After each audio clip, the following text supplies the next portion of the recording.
NFL panel predicts Travis Hunter will play almost exclusively corner in 2026. Jacksonville's Gator Bowl is set for an 11:30 kickoff on December 30th, featuring another SEC-ACC matchup with Notre Dame a possibility should they fall short of the playoffs. That's your Southeast Orthopedic Specialist local sports update. I'm Sam Nelson. Right now, 79 degrees at 10:01. Time and 10 brought to you by Bueller Air and Plumbing. Stay cooler with Bueller.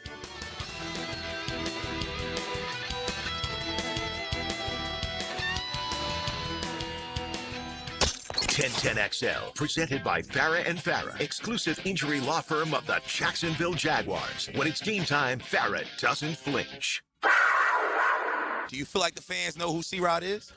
I feel like they do, but obviously never satisfied. Yes, so, we're going to keep working, keep getting better, keep grinding, and hopefully one day everybody know. This is your captain speaking. Thank you for flying Teal Airlines. As we begin our descent to Jacksonville, we have sunny skies and a crisp 47 degrees. And Chris Rodriguez, welcome to Duval. Taking on tacklers, Rodriguez, chiseling yardage, touchdown. I mean, one of the toughest backs I've been around in terms of you hand him the football, you typically know you're going to get 4 yards. You're usually going to get an efficient run when Chris has got the ball in his hands. Handoff here, it's Rodriguez again, slipping a tackle, and look at Rodriguez leapfrogging the defense. Hungry runner, just a teammate, like a great teammate, always ready, didn't complain, wasn't a guy, politicking to get on the field with anybody's media or anything like that. And I think it's cool, too, now he gets to go with an offensive coordinator and a head coach that worked with him in college and obviously has a lot of belief in it. Good run, Rodriguez, busting into the outside, chase down from behind. Chris Rodriguez is, in fact, somebody that if you watch the tape, you understand very quickly exactly who he is as a football player, the superpowers that he taps into consistently. And, if you draw back to his time at Kentucky, it's remained a constant. Once he gets a full head of steam going, not a ton of people want to tackle him in the open field. This past year was his career year, 112 carries, 500 yards, 6 scores. Very different back than Travis Etienne. I would say a very different back than Baker Tootin, and a very different back than LaQuint Allen. Rodriguez is the running back. Up the middle, Rodriguez, touchdown! Why Jacksonville? I think, it's an opportunity. I feel like it was going to be the best opportunity for me. I know Liam, and he knows me, and I know the type of standard he expects, and I feel like we can get that done. Now, Jaguars Today on 1010XL with Mike Dempsey, Fat Tony, and RJ Saunders. Mike Dempsey on assignment still for a couple more days here on Jaguars Today. He'll be back with us on Monday. Hopefully things are going well in his recovery after a shoulder surgery yesterday. For the big man, Mike Dempsey, I know he's feeling all right with the 1-0 series lead for the New York Knicks after Game 1 of the NBA Finals last night, so hopefully that put a smile on his face as he begins his recovery in the shoulder surgery. We're joined today on the show by Jamal St. Cyr. What's going on this morning, Jamal? Hey, not a whole lot. That was a great Game 1. That was an absolutely great Game 1. I don't know. I thought the Spurs were going to do it, but I love seeing the Knicks get a dub. All right. So are you pulling for the Knicks in the series, or? I think I'm pulling for the Knicks to win it. My heart doesn't say they're going to win it. Okay. Right? There you go. Okay. That kind of thing. Like I do, it's kind of funny. There's always this kind of thing when it comes to these big pro sports finals, right? Like the Spurs haven't been there in 12 years. Right, so there's the possibility that somebody that's 15 can't remember the last time they won a title. Yeah. Right, and then on the other side, you got Knicks fans that are like, look, man, my granddaddy told me about, the Knicks winning titles. Like, we've been waiting. It's our turn. It's that kind of thing. Like, it's been a long time since there's been that kind of success on the New York side. I saw the videos that are popping up on social media. Like, the last time the Knicks had a series lead in the NBA Finals, OJ was driving down the road. Right? Like, that's how long it's been.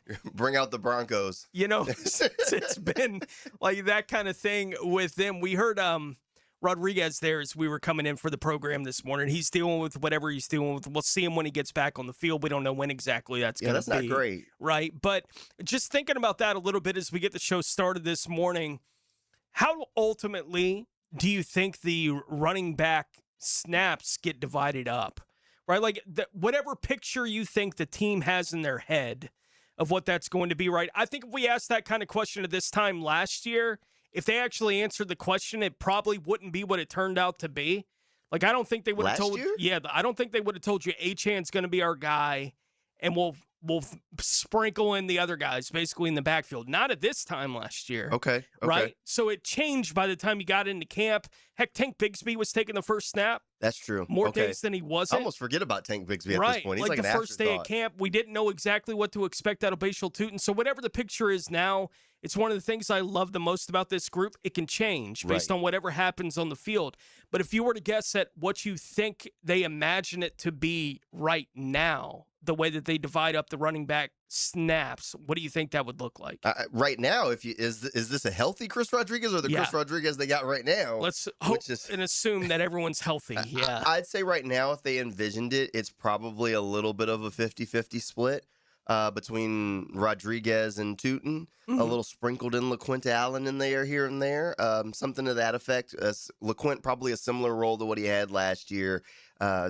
Out there on passing downs and blocking, with Chris Rodriguez taking over as your short yardage running back, and then really an early down kind of guy, battering ram. You let Tootin handle a lot of those outside runs. Similar enough, you know what? We've seen it before. Travis Etienne, James Robinson, where J-Rob handled a lot of the inside stuff. Early and then on, Travis Etienne was having a lot of the outside stuff until they officially passed the torch to Travis Etienne or Achane. Sorry, I guess old habits. It's a tough one to. Old habits. Yeah, we even have gotten into the habit on the show, Achane Etienne. Like, we just kind of say both whenever we say it. Yeah. Right. Like, that's a tough one.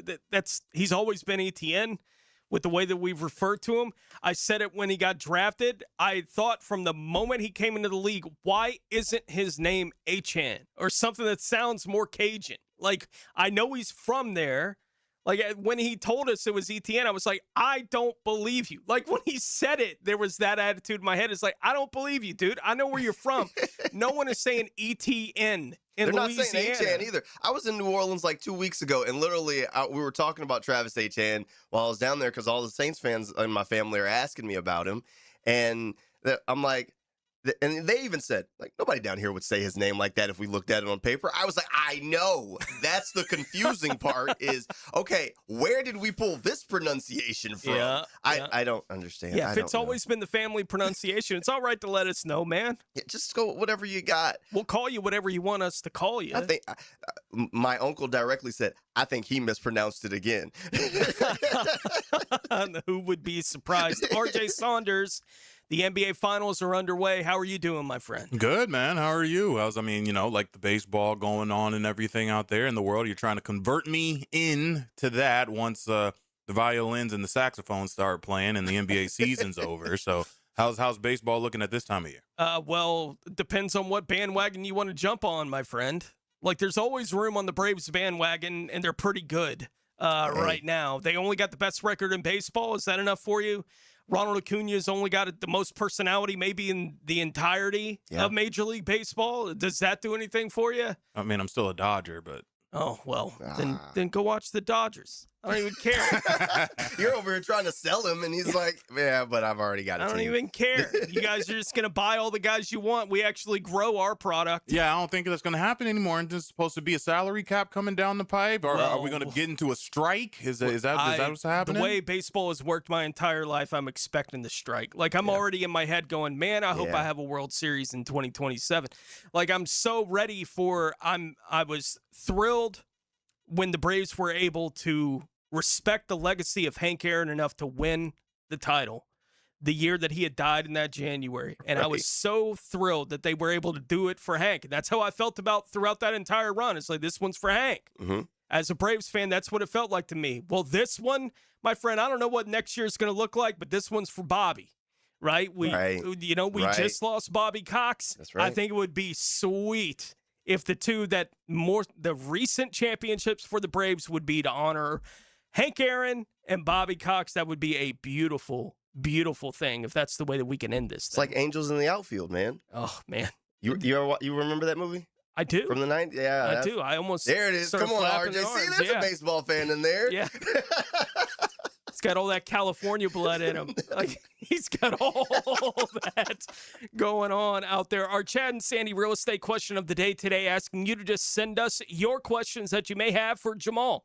As we talk Jaguars football, we'll get into it. Some of the reaction to what you've seen here for the days that you've been allowed to be out there at OTA practice. So what have we seen? What can we take away from this time of year? Just what has kind of stood out for you as we get into it here on a Thursday edition of Jaguars Today on 1010XL.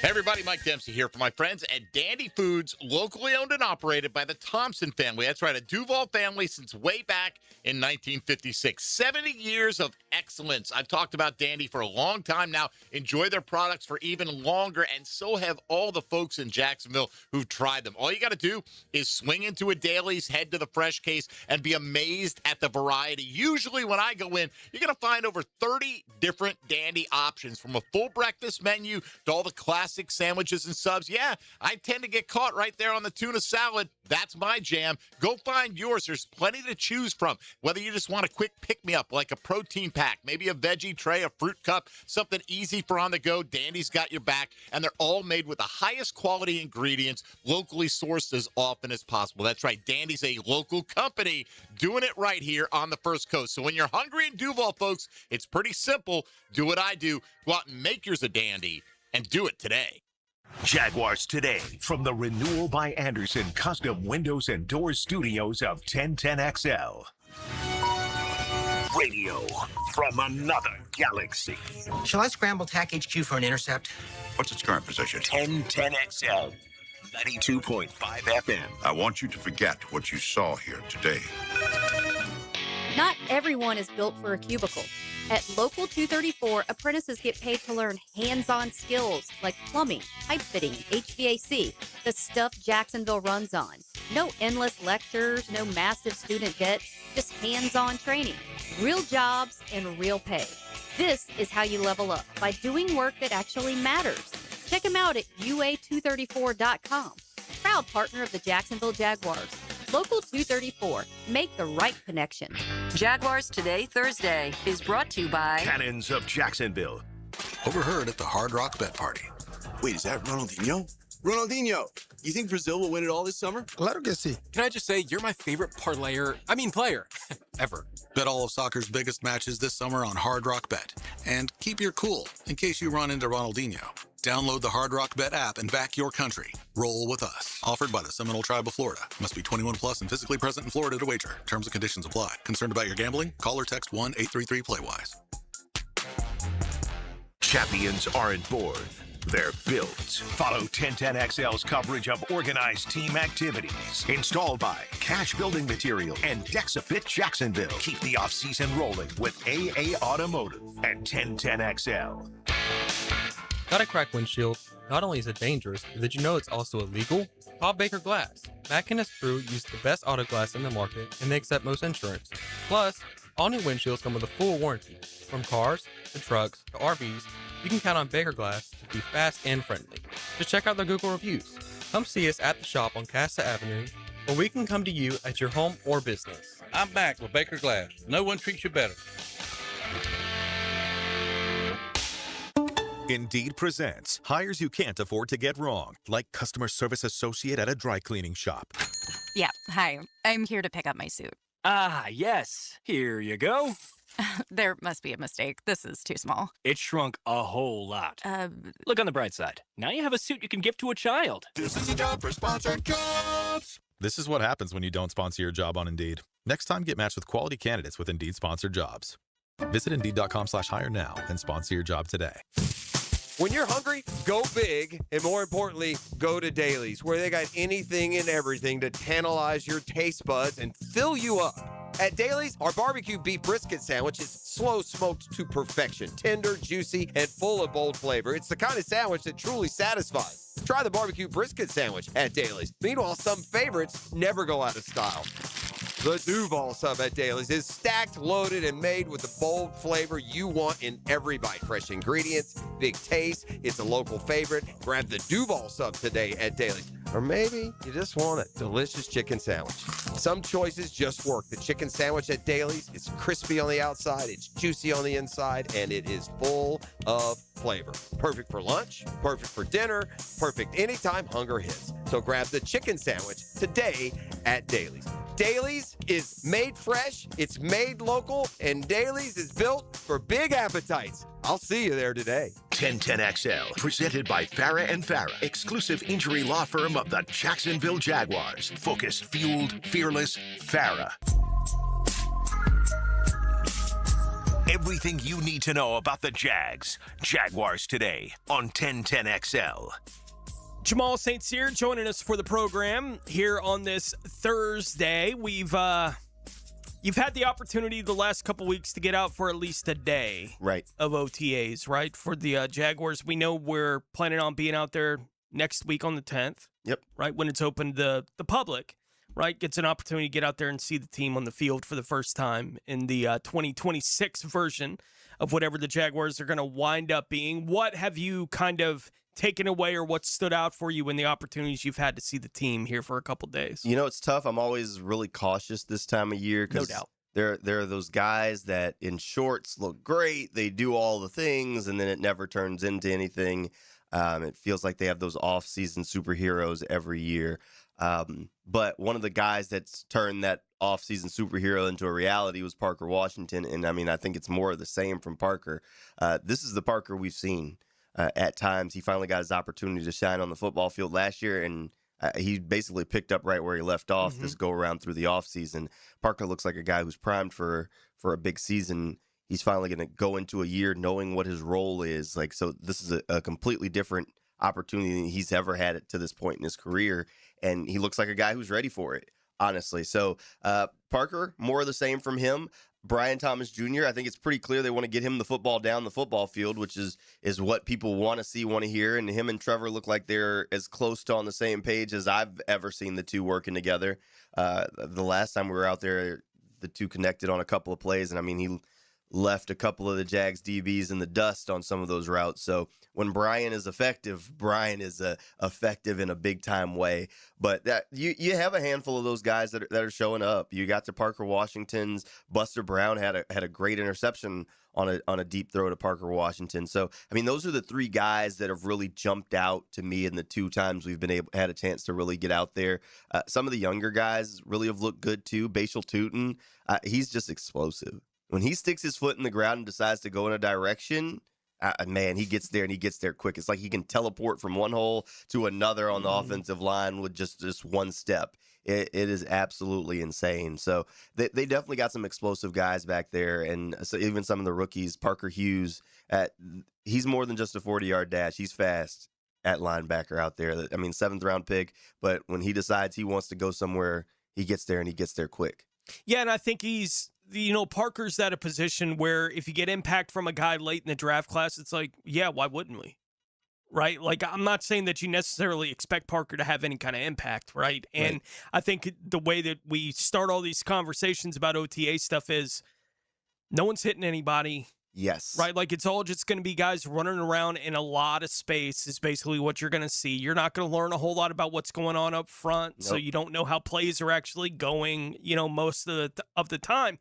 But I do think if I had put together a short list of what I would like to see happen in the OTAs, right, before they had gone into it, I think feeling like Caleb Bransaw is back and ready to go, whatever that's going to be and look like for him. He's back. Right, would be towards the top of my list just to get him back on the field. Okay. Right, like that kind of thing. And I think at or near the top of my list would be the idea that I have in my head and have never let go of, despite what happened in year 2 for him, that Brian Thomas Jr. could be the guy that we saw his rookie year. Can we get that guy back? If there's still promise of that, give me any kind of glimmer of hope that that's a potential reality somewhere in the OTAs, that it doesn't feel like He's never gotten over whatever the weird hangover from year 2 was, right? Like that kind of, I wanted that to be in the back burner of my mind. Not that it's gone, but it's in the back burner of my mind as opposed to one of the first thoughts that I have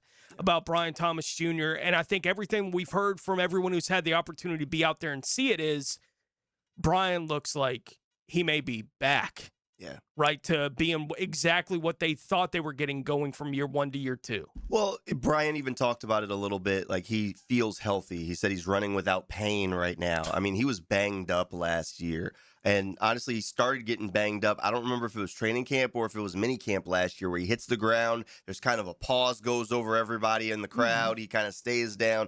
But he gets up and walks off, and everybody's like, okay. But over the course of training camp, we saw that from him like 3 or 4 times where he hit the ground hard, kind of stayed down. Trainers kind of checked on him. He missed a few snaps and then eventually went back in. Something wasn't right. Eventually it comes out, oh, there's a wrist situation, and then there was the ankle situation. Look, he had been banged up since camp, and it just never quite went together. It never quite worked out right. The last OTA was probably one of the, I mean, I can tell you it was the best OTA I've seen from Brian since he's been a Jag. Maybe one of the better practices I've seen from him. And as far as Ransaw goes, I think he's back and healthy. I got a chance to talk to him after the first OTA. He said he feels 100% go. He said he's been chomping at the bit to get back and get out on the football field. So he's spent he said he hasn't left the city. He spent all his time rehabbing because he wants to be out there. Like, he wants to be on the field with his guys. He's an absolute football junkie. So he says he feels like he knows the scheme. He's done nothing but studying as much as he can. And he said when he has downtime, he watches football film. That's what he does. This dude is an absolute football junkie, so he's been chomping at the bit to get out there on the field. How that safety battle comes out is going to be anybody's guess at this point. But what my early guess is, I think we're going to see a lot of what we saw late last season is them trying to use those 3 safety looks as much as possible, especially when you start saying, well, you really didn't bring anybody to replace Devin Lloyd. Well, how can you mitigate that? Let's go big nickel a little bit when it calls for it. So you got a guy like Antonio Johnson already, and then you let the other 2 kind of sort themselves out. Yeah, I think it's kind of a natural answer in some senses of if the league wants to go more big, right, then you get a 3rd safety on the field. Right. Right, especially if you have a guy that kind of profiles as the between guy, right? That is he a safety or is he a linebacker? And the pro is you have 2 of those guys, right? So you have Antonio Johnson, who profiles as is he a safety, is he a linebacker guy? And then you got Caleb Ransaw, who profiles as is he a corner, is he a safety? Because he played slot in his entire time. So really, you're prepared for whatever the situation may be if you have those 2 guys on the field. Offense never knows who you really want to play in the slot. Right. What if anything feels different about OTAs compared specifically to OTAs last year? With Cohen and everything coming in, they're installing everything that they wanted to get done. Obviously, they've had a year with most of the players, right, in the building. So they're all used to whatever the program's going to be. Sure. And whatever they're going to change. Like, NFL teams evolve, and they should. You have to, to some degree if you're going to remain competitive, right? You're not just automatically going to print it out in your 13 wins again this year. You got to adjust to what you think you're going to have to adjust to and give your opponent something to potentially adjust to as well, once you get into it. But what, if anything, feels different compared to the OTAs if you can remember how they felt or looked last year? It definitely feels sharper. There's definitely the consistency of a little bit of been there, done that. It helps when your quarterbacks have been in the system. Sure. So the offense isn't having as many redos, resets. They feel like they know where they're going and they're rolling. But as far as like a different look on the offense or the defense, that's tough. It's real early right now. I can remember Doug Peterson this time rolling out a bunch of multiple tight end sets, and we said, oh, he's going to do what he did in Philly, and then it never comes to fruition, never happens. So it's extremely early. Have they rolled out some different looks? Are we seeing a little bit of the 2 tight end stuff and all that? Yeah, absolutely we are. We're seeing some maybe 3 safety looks out there on the defense for sure. Is that what's going to ultimately hit the field when they get to week 1? We'll see. Health has something to do with that. Your matchups are going to have a little bit to do with that. And ultimately, there's going to be a couple of guys that come out of nowhere to earn roles on this football team that maybe are better than even the coaches realize right now. So that all kind of starts to change your calculus, right? Like they probably right now, if you could really pin them down and say, hey, give me the 53, I'd be willing to bet the coaches could hit about 48 of them. You could hit about 48 of them. Right. But those last few, they have no idea right now. Because it could be there's going to be an undrafted free agent that right now isn't getting reps, but by the end of training camp, they're going to be like, man, we love this guy. Mm-hmm. We absolutely cannot imagine not keeping this guy around. Who that is, anybody's guess right now. I mean, I can take some blind dart throws. Preston Hodge has had some really good plays when we've been out there. Sure. And I think there's an opening at corner for an undrafted free agent to make it. Does that carry over?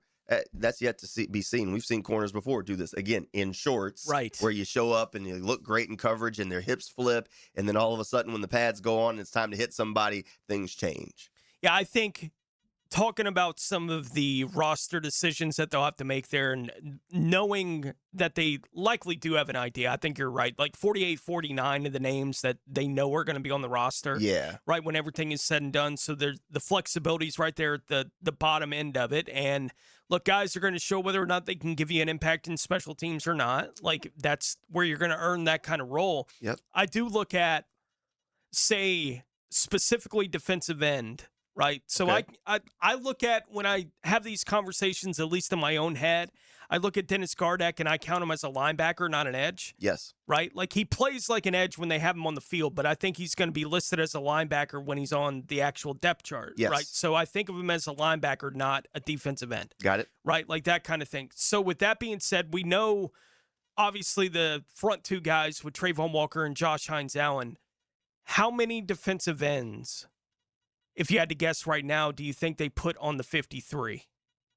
Ooh, okay. So how many, last year they had 5 or 6, right? Yeah. So I think all the young guys are going to make it. I don't think there's a question of if the 2 draft picks and the 2 undrafted guys slide onto this roster. I think they're going to keep all of them. So that'd be 6. Yeah. So I think that's the way it's going to add up. So I think B.J. Green, Danny Strigau are going to be around. I think Zach Durfee and Wesley Williams are on the roster. So that's where you were last year. I mean, think about it. You're replacing DeJuan Smoot, Emmanuel Ugba. Strigau and Green were on the roster a year ago. Yeah. So you replace the 2 veteran guys with the 2 new rookies, and you go 1 for 1, essentially.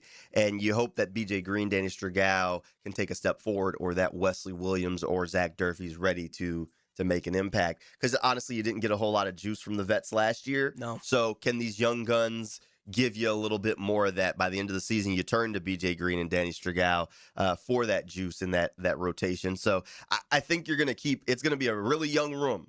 And that's going to be on Josh Hines-Allen and Trayvon Walker to kind of coach those guys along.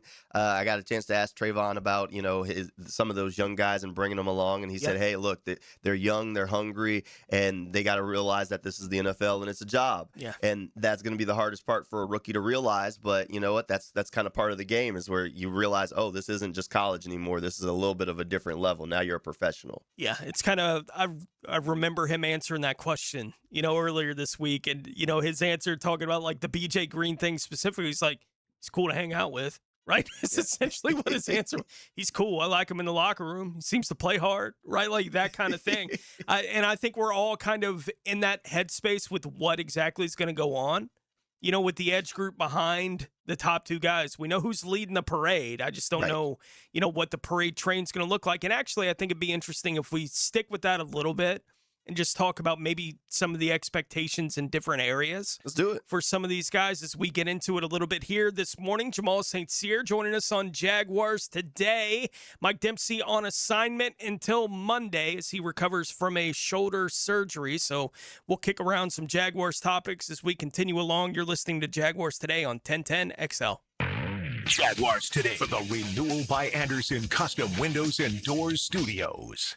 Zero Res wants to help you clean your home. Hicken here, big summer savings. Take 25% off all services except air duct cleaning. $5.99 per system for air duct cleaning. Visit ZeroResJacksonville.com and ask for the 1010 XL special. You're locked into Jaguars Today Thursday with Cannons of Jacksonville. Live streaming from the XL Digital Studios. Brightened by Harbor Dental Care, Jacksonville's first choice for dental emergencies. Homeowners, is your home storm ready? Now during the storm season sale at Renewal by Anderson, you buy one window or door and get one 40% off. Plus, no money down, no payments, and no interest for 12 months. There's never been a better time to protect your home before the next storm. But this offer ends June 30th. Renewal by Anderson, proud partner of the Jacksonville Jaguars. Visit bestwindowsflorida.com to schedule your free consultation. License number CGC 1527613. Rick Ballou for Coy Dental. That's right, Carlson Dental is now Coy Dental. Dr. Lee has been practicing there for 9 years, has purchased the company. The Coy Dental team still has the same great dentist and staff. And remember, if you get nervous visiting a dentist, don't. There's never a problem at Coy Dental. With light sedation for cleaning and deep sedation for all your restorative needs. Coy Dental, located in Bartram Park. Hey, Googans, Hicken here, and I just want to once again give you this very simple reminder. Wear sunscreen. If you're outside a lot, bring the screen. Put some in your truck, on your boat, in your golf bag, whatever, wherever. Just use it, please. It's hot out there, and I just want you to protect yourself. I use it like it's cool because I think it is. But what's not cool, that's skin cancer. You don't want to deal with that. Go get yourself checked out. It could save your life. Go to beachesdermatology.com and schedule your appointment today. That's beachesdermatology.com. Northeast Florida's highest-rated residential home electrical contractor is American Electrical, providing unsurpassed quality in Duval, St. Johns, Clay, and Nassau counties. No matter your electrical problem or project, large or small, American Electrical will get it done at a price that's right. High-quality electrician, that's who they are. Trusted company that's been on the First Coast for decades, proudly serving the community while being a big part of the community. Call American Electrical for all your electric needs at 737-7770. Wired right at a fair price. Who played keyboards on the song Let It Be by the Beatles? The answer coming right up. When your homeowner's insurance policy is up for renewal, it's a good idea to shop around to find a better plan. Southern Oak Insurance for over 20 years provides Floridians a clear option. SouthernOak.com. Our family protecting yours. Southern Oak Insurance. He played a lot of keyboards on Beatles songs. Billy Preston played on Let It Be. Southern Oak Insurance. Our family protecting yours. I'm here with Clayton Bromberg of Underwoods. How would you describe the typical engagement ring customer that comes in your store? Frank, at Underwoods, we often see customers who've shopped around and are totally confused about how to select a diamond. Now, they're looking for somebody qualified who'll tell them the truth and they can trust. They've heard about certification on diamonds, wholesale diamonds, internet diamonds, deals that a friend of a friend can get them, and the prices will range from unbelievably low to unbelievably high. One of the reasons for the confusion is if you look at the factors of grading a diamond, after you know the carat weight, there are 11 grades for cut, 21 grades for color, 11 grades for clarity, so you got 2,541 different possibilities, each with a different price. That's where Underwoods helps straighten out the confusion, because we have the American Gem Society credentialed professionals that'll guide a customer the right diamond for them, one she'll be happy with for the rest of her life. Underwoods, where customers are served with quality and respect. In San Marco, Avondale, and the shops of Ponte Vedra. If you're heading to the Og or you're already part of the nation's oldest, don't forget to drop into Sunset Grill. For over 30 years, serving up great chowder, seafood, wings, and cold beer. Sunset Grill, somewhere on A1A, St. Augustine Beach. 1010XL, presented by Farah and Farah, exclusive injury law firm of the Jacksonville Jaguars. Still, present, ready. Farah doesn't flinch.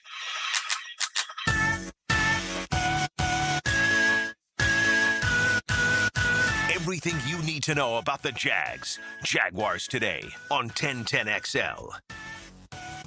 Yeah, I'll let you know. I was just saying that Yahoo's trying to get me in on a World Cup kind of pick'em contest. Yeah. They just sent it to my inbox, and you said, Jamal, you were like, I'll watch when the USA is on. That's well, it. That's all to I give you got. an idea, yes, the World Cup does begin officially 1 week from today. Okay. Is when the first matches will kick off. Team USA kicks off 1 week from tomorrow. 1 week from tomorrow. At 9 okay. o'clock. I think they're playing out in L.A. to open up against Paraguay. That's all I got. Right. And when it's Team their USA first is on, matchup. I'll tune in. Outside of that, Yeah, I'll look at ticket prices or something when people post how expensive they are. That's the best I got for you. I am the type of guy who, like, I'll turn on, like, Premier League soccer from time to time. Like, I don't ignore it, but I'm not locked in on any of it. I will for the World Cup. If I'm home and there's a World Cup game on, if the Braves game isn't on, I'm watching the World Cup. Sure. Right? Like, I do enjoy, like, there is something fun about that specific tournament every year or every 4 years, because it is, there is all the qualifying that goes into it. Right. Team USA didn't have to deal with that this year, so it does feel like it kind of sneaks up on you because they didn't have to play 2 years of games to get in, for the World Cup this year because they're the host country when everything is said and done. But yeah, I love the pageantry of everything that goes on with it. Soccer, the World Cup, I mean, even Premier League, it's one of those sports for me where if I open up Peacock and it just pops up that it's live, I will turn it on. But it's one of those things where, like, this is where I miss cable. Like, I watch so much more, like, random sports that I'm not necessarily like, I know this game is on right now. Yeah. When I was just flipping through channels and I would land on something. Yeah. Where, as opposed to now, I'm constantly going from platform to platform to platform to platform to watch whatever I'm planning on watching. I know which platform the thing I want to watch is on. So I don't end up, like, I don't just fumble into this random World Cup matchup between two countries that I don't actually even know where are on a map. Like, it doesn't happen for me anymore. It used to, like, when we had cable, I'd end up watching the most random things. Like, there are random games that I still have etched in my memory banks where people are like, why were you watching that? I don't know. Like, college football on Saturdays, I swear, like, I love the way it is, and I know what I'm doing on Saturday is watching college football, and I'll be sitting there watching Toledo play somebody else. Why? It's a close game. I'm loving this. Yeah. Like, so I that's where cable, like, the I game miss I wanted to cable watch so much. is done or whatever. So it was now a this is runaway. on. Yeah. So I find a close game, and I'm like, okay, this works. But I know that window has college football games on, so I'm open to that. You know what I mean? It's like, I miss cable. Can I say that? Is that okay? That's okay. That's okay. I need a support group. Yeah, like we still have cable at the house, but that's because I don't have internet options with where I'm living. Okay. So Comcast has me. Like they got you covered. They got me on the hook. It's like, all right, well, if you're going to charge me that for the internet access, just give me the cable. Yeah, right. That's fair. Is kind of where I'm at with it. So that's why we still have cable in the house. I'd love to cut that cord. Yeah. Right. If I was able to, it's just not the right move necessarily financially yet. Right. I hope somebody else come on in to the neighborhood down there in Bartram, compete with the internet, and I'd be welcome to fuel the competition between them out there. Wanted to talk about the defensive end specifically. All right, let's do it. When we're having this conversation, and I think when you look at what percentage of the snaps that Josh and Trayvon play when they're healthy. Right. Right. You can go back and look at these kind of numbers. They're going to play 75 to 80% of the snaps in a given season when they're healthy. Yes. Right. So that means that 20 to 25% of the team's defensive snaps, somebody else is on the field at defensive end. So a couple of questions pop into my mind here. First of all, because we have this conversation over and over and over, it's why they signed Ogba, some of the guys that you mentioned a moment ago, going into last season. Who do you think will be their most effective pass rusher among the third options that they have at the defensive end position? BJ Green. BJ Green. Not a second thought in my head. I think it's BJ Green. I'm right there with you on that.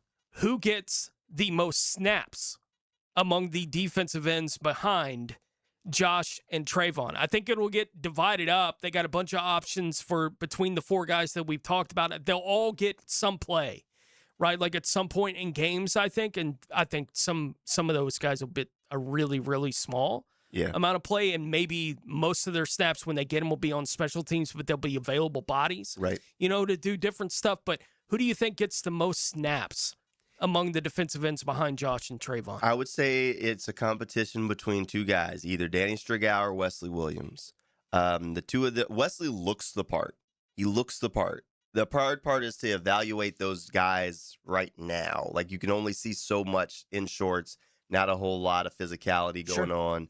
So it's tough to really see where they are. But those are the two guys that are going to be your early down replacements. And look, when we talk about Josh and Trayvon, this team is preparing to try and make a deep run. So you want to manage those snaps because when you get to January, you want Josh and Trayvon to feel good, right? You still want to have them on the field in important moments during the season, but you have to do a different level of management when you're planning to try and make this run through January, because while you can't just pull the guys out, you do want him to feel fresh when it comes crunch time, right? You want your horses able to run. So you need these young guys to be able to take these snaps. Danny Strigal showed last year he can play. He can play as an early down guy. He can give you some pass rush juice. He's long, lanky out there, and he's going to be a guy who I think plays more. But Wesley Williams, they definitely drafted him to be able to be that early down kind of guy. He's a competitive guy. He's a big guy. He looks the part of an NFL defensive end. And I think he's a guy who has a chance to go out there and steal a few snaps. Who do you think among the undrafted guys, and with the way that those contracts work, it's 3-year deals, right, when these guys come in. So they're each, Green and Strigal are both going into year 2 of that deal. Who do you think is more likely to get a second contract from the Jacksonville Jaguars? Getting to the quarterback's a skill. And I think B.J. Green showed last year that he can do that. I think he has an opportunity this year to continue to show that he can make strides of getting out there after the quarterback. It wouldn't shock me if they tried to keep both of these guys around. Obviously, after year 3. Right. And that doesn't mean that you're signing them to 3 or 4 year extension. It could be 1-year deals to keep them around the way that they did with Wingard, you know, several times. And you know what? Undrafted guys don't always break the bank. These are going to be undrafted guys that while they've earned spots in rotations, barring an injury to Josh or Trayvon, they're really not going to get an opportunity to show in large cases what they can do. So they're going to be unproven. It wouldn't shock me if they both ended up signing very reasonable deals to stay in Jacksonville. Obviously, the competition from Durfee and Williams is going to play into that because you're not going to want to keep these guys around that steal snaps from maybe your developing draft picks who probably, very likely have a very high ceiling. Zach Durfee was Project X. Do I know that necessarily adds up to anything? I don't know. I don't know the analytics of how many times Project X or how many times they've done this compared to how many times that's worked out into some star player. Yeah. But he definitely has the athletic tools to develop into something that is very impactful on the football field. It's just yet to see if that's this year or if that's a little bit down the line. Talking a little bit here about what second contracts and players could look like in those kind of deals. As we're talking about the undrafted guys, well, there's a drafted guy who we've been talking about a lot as far as an extension, and one of his fellow tight ends just got paid in Pittsburgh as well. We'll talk a little bit about what that means for Brenton Strange and what a deal on an extension could look like for him after Darnell Washington got his deal up there in Pittsburgh. We'll talk about the details of that deal and, again, what it could look like for Brenton Strange. What is the proper comparison point for what we think the contract could ultimately look like for Brenton Strange as the Jaguars continue to talk with a bunch of guys, in the realm of extensions with these guys, but we think Strange is among the top 2 candidates to be the next name that we hear an extension about with him and Parker Washington. But we'll talk about that as we come back with the deal just getting done with the guy who plays the same position as Brenton Strange as well as we continue along. It's a Thursday edition of Jaguars Today on 1010XL. Jaguars Today. For the Renewal by Anderson Custom Windows and Doors Studios. 1010XL. For decades, you've trusted Fridays with Frank. Now 1010XL turns the page. Hayes Carline and Ryan O'Halloran take you into the weekend with a lead. 4 to 6 Friday afternoons on 1010XL. Dinner tonight? Make it easy and make it something everyone will love. With the Flame Broiler Family Meal Plan, you can feed 4 fast with fresh, flavorful options. You get 20 ounces of your choice of protein. Mix and match your favorites, plus steamed rice and a fresh veggie medley. It's a complete no-stress meal the whole family can agree on, starting at just $34.99. Skip the cooking tonight. Bring the family together and stop by any of Flame Broiler's 5 locations today. Jaguars Today Thursday is hitched to Cannons of Jacksonville for all your towing needs. Here's a health and wellness tip from Orthopedic Specialists of Jacksonville. This is Dr. Gary Katay with Orthopedic Specialists of Jacksonville. I specialize in the treatment of the hand, elbow, and shoulder. Many people suffer from tendonitis in the hand and upper extremity, often caused by repetitive motion. Prevention starts with good posture, frequent breaks, and simple stretching. Don't ignore early signs of pain. Act before it worsens. Visit us in person or online at osjax.com. Stay healthy with Orthopedic Specialists of Jacksonville. The biggest sporting event of the summer is about to kick off. I'm JJ LaSilva from The Frangie Show, and if you want a real man's view of the beautiful game and analysis of Team USA, tune in to 1010XL's Soccer Show podcast, laced up by Twin Peaks. Eats, drinks, scenic views. The 2026 schedule is here, and Jaguars football is officially back at the bench. With limited capacity this season, it's more important than ever to show up loud and create the ultimate home field advantage. From our biggest rivalries to can't-miss matchups, this is a season you won't want to miss. Single game tickets are on sale, and now's the time to lock in your seats for the games that matter most. Inventory is limited, and tickets are expected to go fast. Visit jaguars.com/tickets or call 904-633-2000. It's time to fire up the grill with this week's specials from Houston's Meat Company. Get 10 pounds of fresh jumbo chicken wings for just $19.95. Fresh made in-house ground beef, only $3.99 a pound. And whole packed boneless ribeye loins, just $12.95 a pound, sliced free. Big quality, big savings, and local service you can count on. For over 50 years, Jacksonville's trusted butcher shop has been Houston's Meat Company, North Main Street at 295. Tom McManus here for Armstrong Fence Company, a locally owned First Coast business for nearly 20 years. Hurricane season is here. Don't wait for the first storm warning. Your fence is your first line of defense. Loose boards, weak posts, or damage can turn into big problems when high winds come around. Armstrong Fence Company handles repairs and builds from stadiums to backyards. Get a pre-storm fence check today. Call Armstrong Fence Company or search online. Armstrong Fence Company. Yeah, we did the fence. In this age of globalization, we've learned that bigger isn't always better. Ever tried to get phone help from a big corporation? From a real person? Good luck. That is what's so nice about Mike Merritt's Heating and Air. Unlike publicly traded conglomerates with headquarters in faraway cities, Mike Merritt's Heating and Air remains family-owned and operated by Mike, your neighbor. Mike Merritt has delivered hometown service, integrity, and pricing for generations. The big guys incentivize their techs to sell you new equipment. Mike's team emphasizes repair first. We only sell you equipment if your current equipment is worn out and beyond repair. And let's be honest about price.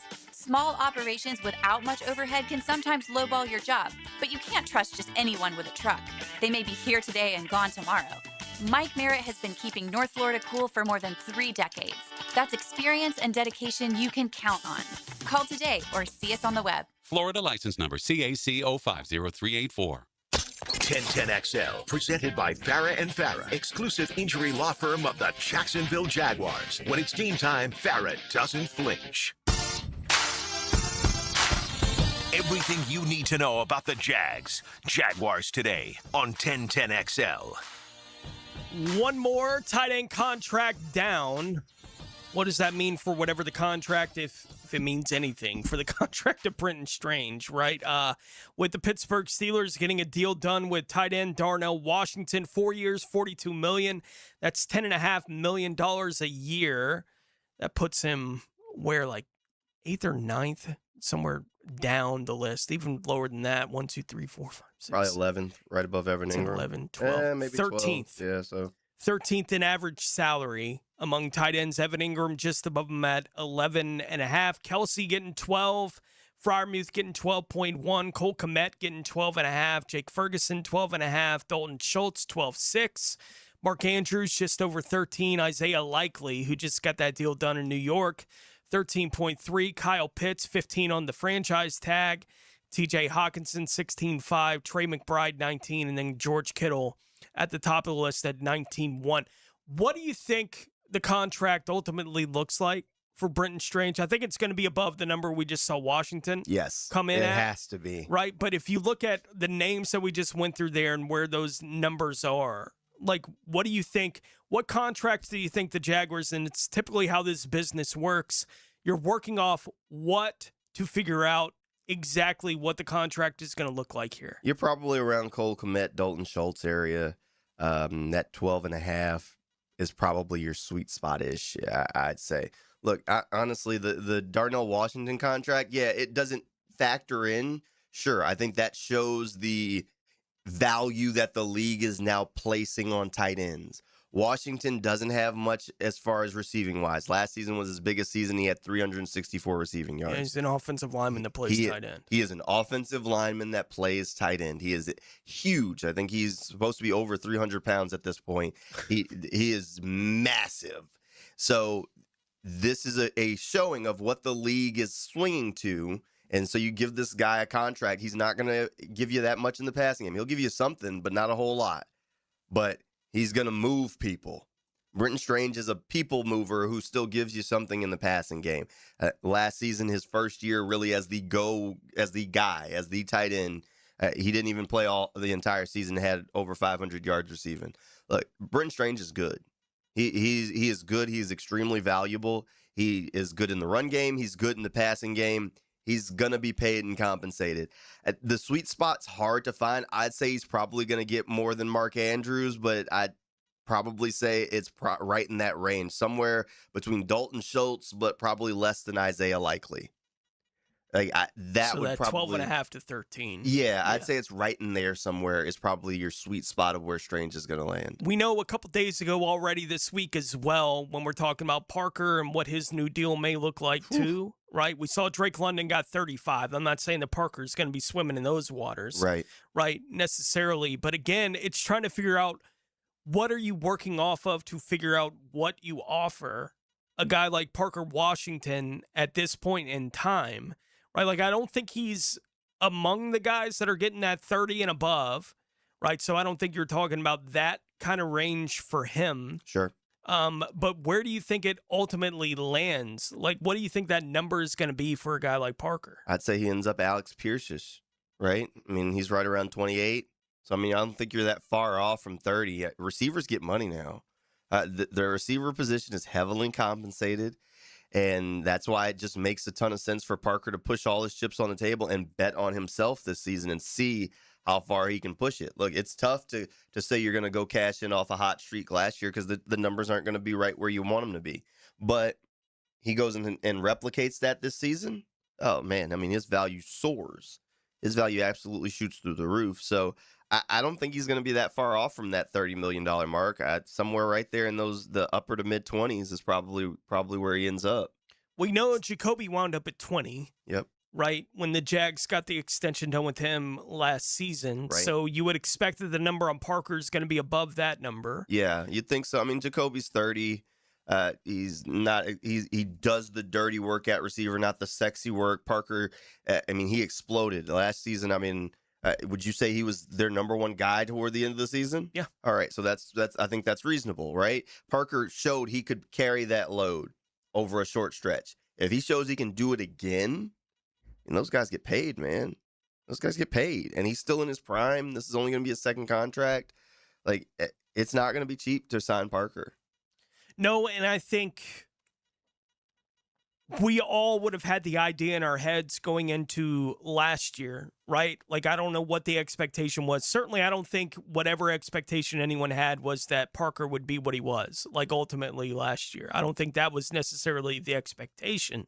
I think we all felt like watching him in the offseason, maybe there's more than we've seen. Yes. You know, from Parker Washington, but we didn't expect it to look exactly like that in the back half of the season. They bring in Jacoby Myers. They're already giving him the 20, right, a year. But we all thought last year at this time that the Jags are going to have to be holding money because in 2 years they need to have a plan for what to do with Brian. Right. Right? And I think there is at least the potential for Brian to put the heat back on the team for trying to figure out what is this going to look like with me. Right? And the heat's already on for what to do with that with Parker. Right? Because the decision time on that is now. You got to. Right? You at least have to make the offer. I wouldn't be surprised if, from Parker's perspective, he wants it to be something closer, you know, to that high 20s, approaching 30, and that the team comes with an offer that they feel like is fair, that's somewhere more closer to that 17.5 to 20.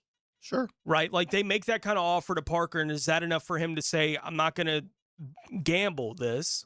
Right? Like I'm just going to take it. Does he do what Trayvon, it feels like, essentially did?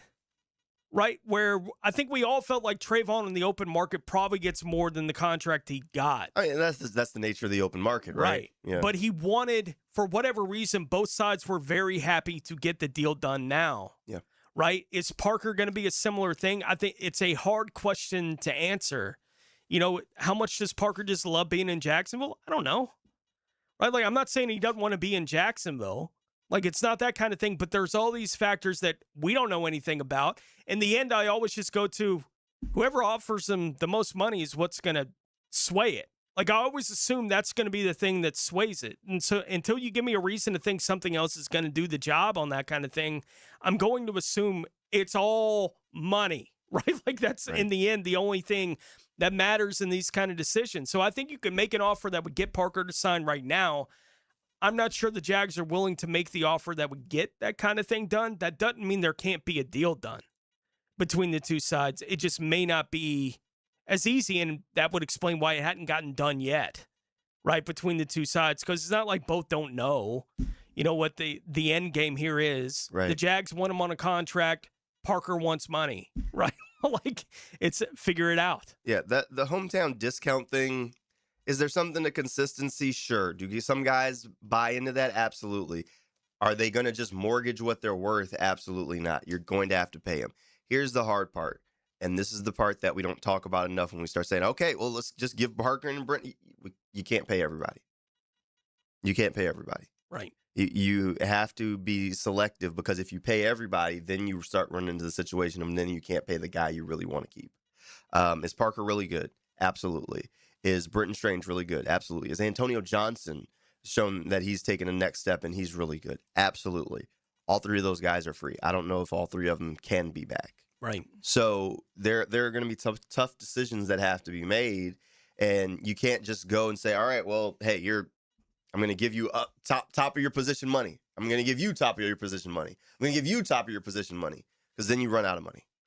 So, look, it's going to be a tough decision. I think they're going to have to play ball a little bit with Parker. Parker should absolutely try and get every dollar he can, and he should absolutely try and, I mean, I'd say he'd probably gamble on this season. Bet on yourself and see, all right, I'm going to put all the chips in and see if maybe you can force that mid-season deal, you know, and say, all right, hey, I'm playing well enough, up that offer, whatever it was, and now give me the contract.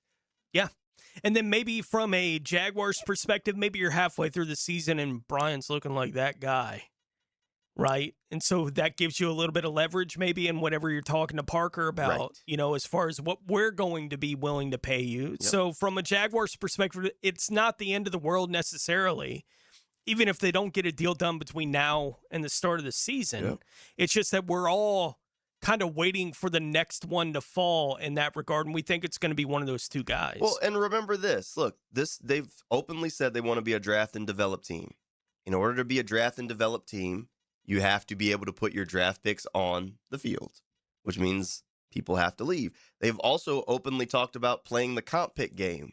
Yep. In order to play the comp pick game, somebody has to sign your guys, which means you can't just let the guys you don't want walk in free agency if you're looking for those comp picks.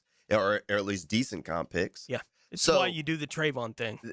That's why you do the Trayvon thing. It's the Trayvon is worth more than a third-round pick, obviously. We're not doing the comp game with him. There you go. Parker's worth more. If in your head it's like he's worth more than a third-round pick, obviously we're not playing the comp game. We're trading him or we're signing him. That's the question. Right? Like that should always be the question. You get into that kind of area with these guys and the decisions that are going to get made. We know a lot of work got done with the big trades early in the week, obviously. Oh, my goodness. With Myles Garrett getting moved, A.J. Brown, who we've known was going to be moved, but finally getting moved right there in Philadelphia to the New England Patriots. So most, if not all, of the offseason work is done. Is it? For NFL teams. Well, sure? I said most. I didn't see Myles Garrett getting traded, so, look, all bets are off. I'll leave open the possibility that something else could happen, but generally speaking, it's done for all these teams. So let's take a look at where the Jaguars stack in their division against the other 3 division rivals, as we've seen everything get done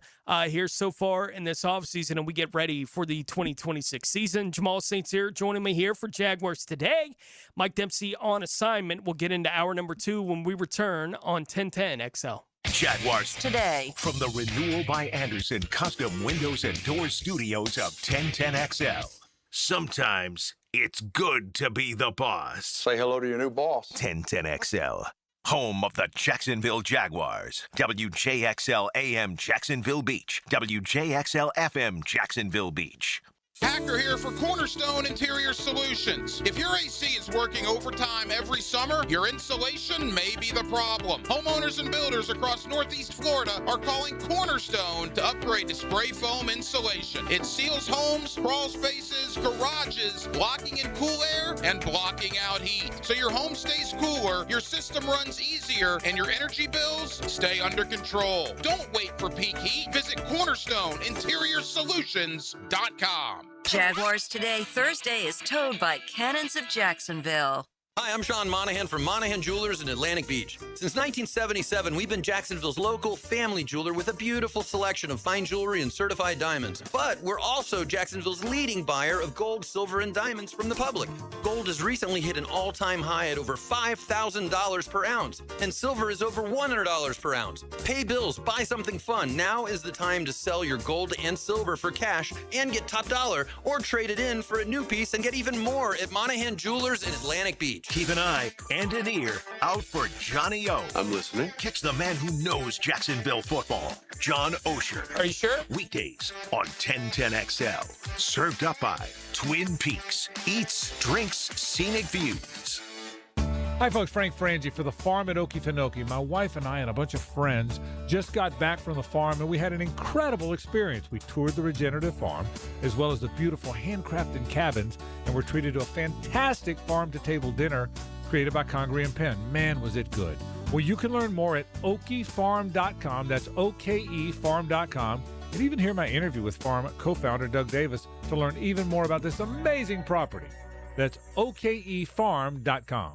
Attention men and women. If you'd like to get your hair back, then you need to listen to some of our clients. John in Orange Park. IHRS showed me what was causing my hair loss and helped stop it. Call IHRS now at 904-777-IHRS. Find out how to grow your hair back with a free hair and scalp examination. Diane from Ponte Vedra. Now I have what lotions couldn't give me. Thick, beautiful hair. Hurry and receive a free hair and scalp examination and get 2 weeks of laser treatments for free. Call IHRS at 904-777-4477. Hairforme.com.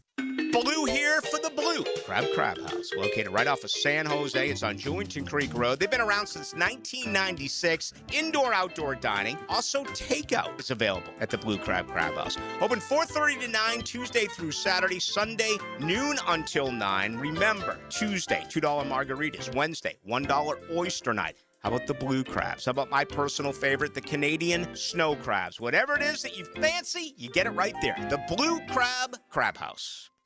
Checkmate.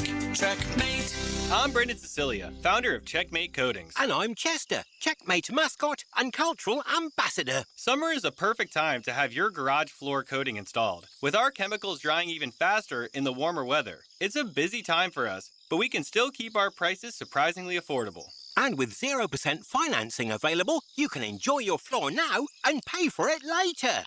And Chester can enjoy his fancy British tea that I have to pay for. I do enjoy a nice Darjeeling, Brendan, and the quality is important. And at Checkmate, the highest quality is our minimum standard. On flooring and tea. Gorgeous garage floors? Check. Perfect installation? Check. Easy payment options that make your great new floor affordable? Checkmate! Transforming your floors, making them great. Checkmate. Visit CheckmateCoatings.com. That's CheckmateCoatings.com. Do you ever notice how everything in your house works right up until it doesn't? One minute you're fine, then the next minute the AC's struggling, the drain's backing up, and now you've got a problem on your hands. That's when you make the smart play. Call Duck Duck Rooter. 3 expert teams, plumbing, septic, and air conditioning, ready to step in, fix it right, and get everything back under control. And right now, take $50 off any service of $225 or more. Don't let a small issue turn into a big loss. Stay ahead of it. When you're stuck, call Duck Duck Rooter, 904-862-6769 or duckduckrooter.com. Here's your 1010XL local sports update, sponsored by Southern Oak Insurance. Reigns Steve Bellamy and Creekside's Ricky Fields swept Florida's top coaching honors after leading their teams to FHS AA state titles. Max Meyer gave 7 innings of 2-hit ball, and Joe Mack 2-run single in the 8th pushed Miami past Washington to complete the sweep. That's your 1010XL local sports update. I'm Sam Nelson. Right now, 81 degrees at 11:04. Time and 10 brought to you by Bueller Air and Plumbing. Stay cooler with Bueller. 1010XL, presented by Farah and Farah, exclusive injury law firm of the Jacksonville Jaguars. Focused, fueled, fearless, Farah. Everything you need to know about the Jags. Jaguars Today on 1010XL. Well, let's talk a little bit about how your Jacksonville Jaguars stack up against their divisional rivals going into the 2026 season. We know the Titans were really busy in free agency. They could afford to be. They had all the money to go out there and get busy in free agency this offseason. Indianapolis, I think, is a really interesting one because they're willing to do the extension with Daniel Jones. We saw what that team looked like for the first half of last season with a healthy Daniel Jones. Sure. Right? And then, obviously, the back half of the season went the way that it did. They made the trade for Sauce, right? So they still got a lot of the pieces that were getting them to where they were in the division in the first half of last season that are still in the building there in Indy, although they did trade Pittman or let him go there to Pittsburgh, right? So he's no longer there. And then Houston's Houston. And it's a question with them of how much have they gotten better at the things that maybe they weren't so good at? You know, last year, offensive line specifically, how improved is that group going to be for Houston? I think is one of the big key storylines for the entire division, honestly, is how much better is the Houston offensive line, which speaks to how much better is the Houston run game with the improvements on the offensive line and the addition of David Montgomery right there to be the running back for that team. How much more of a threat could that potentially be for Houston going into this season? I think we all know what the Texans defense is expected to look like going into 2026. But it is interesting to look at the work that's gotten done compared to, look, a Jacksonville team that's been quiet, right? Yeah. They didn't do anything Very basically in free agency. Their draft is what their draft was. You can feel about it however you want to feel about it, but they prioritize what they prioritize in the draft. We'll see if their bets are good bets or not, but we won't know that, obviously, till we get on the field. You can't really know with any of these teams exactly what any of these bets are going to be until you get them actually on the field.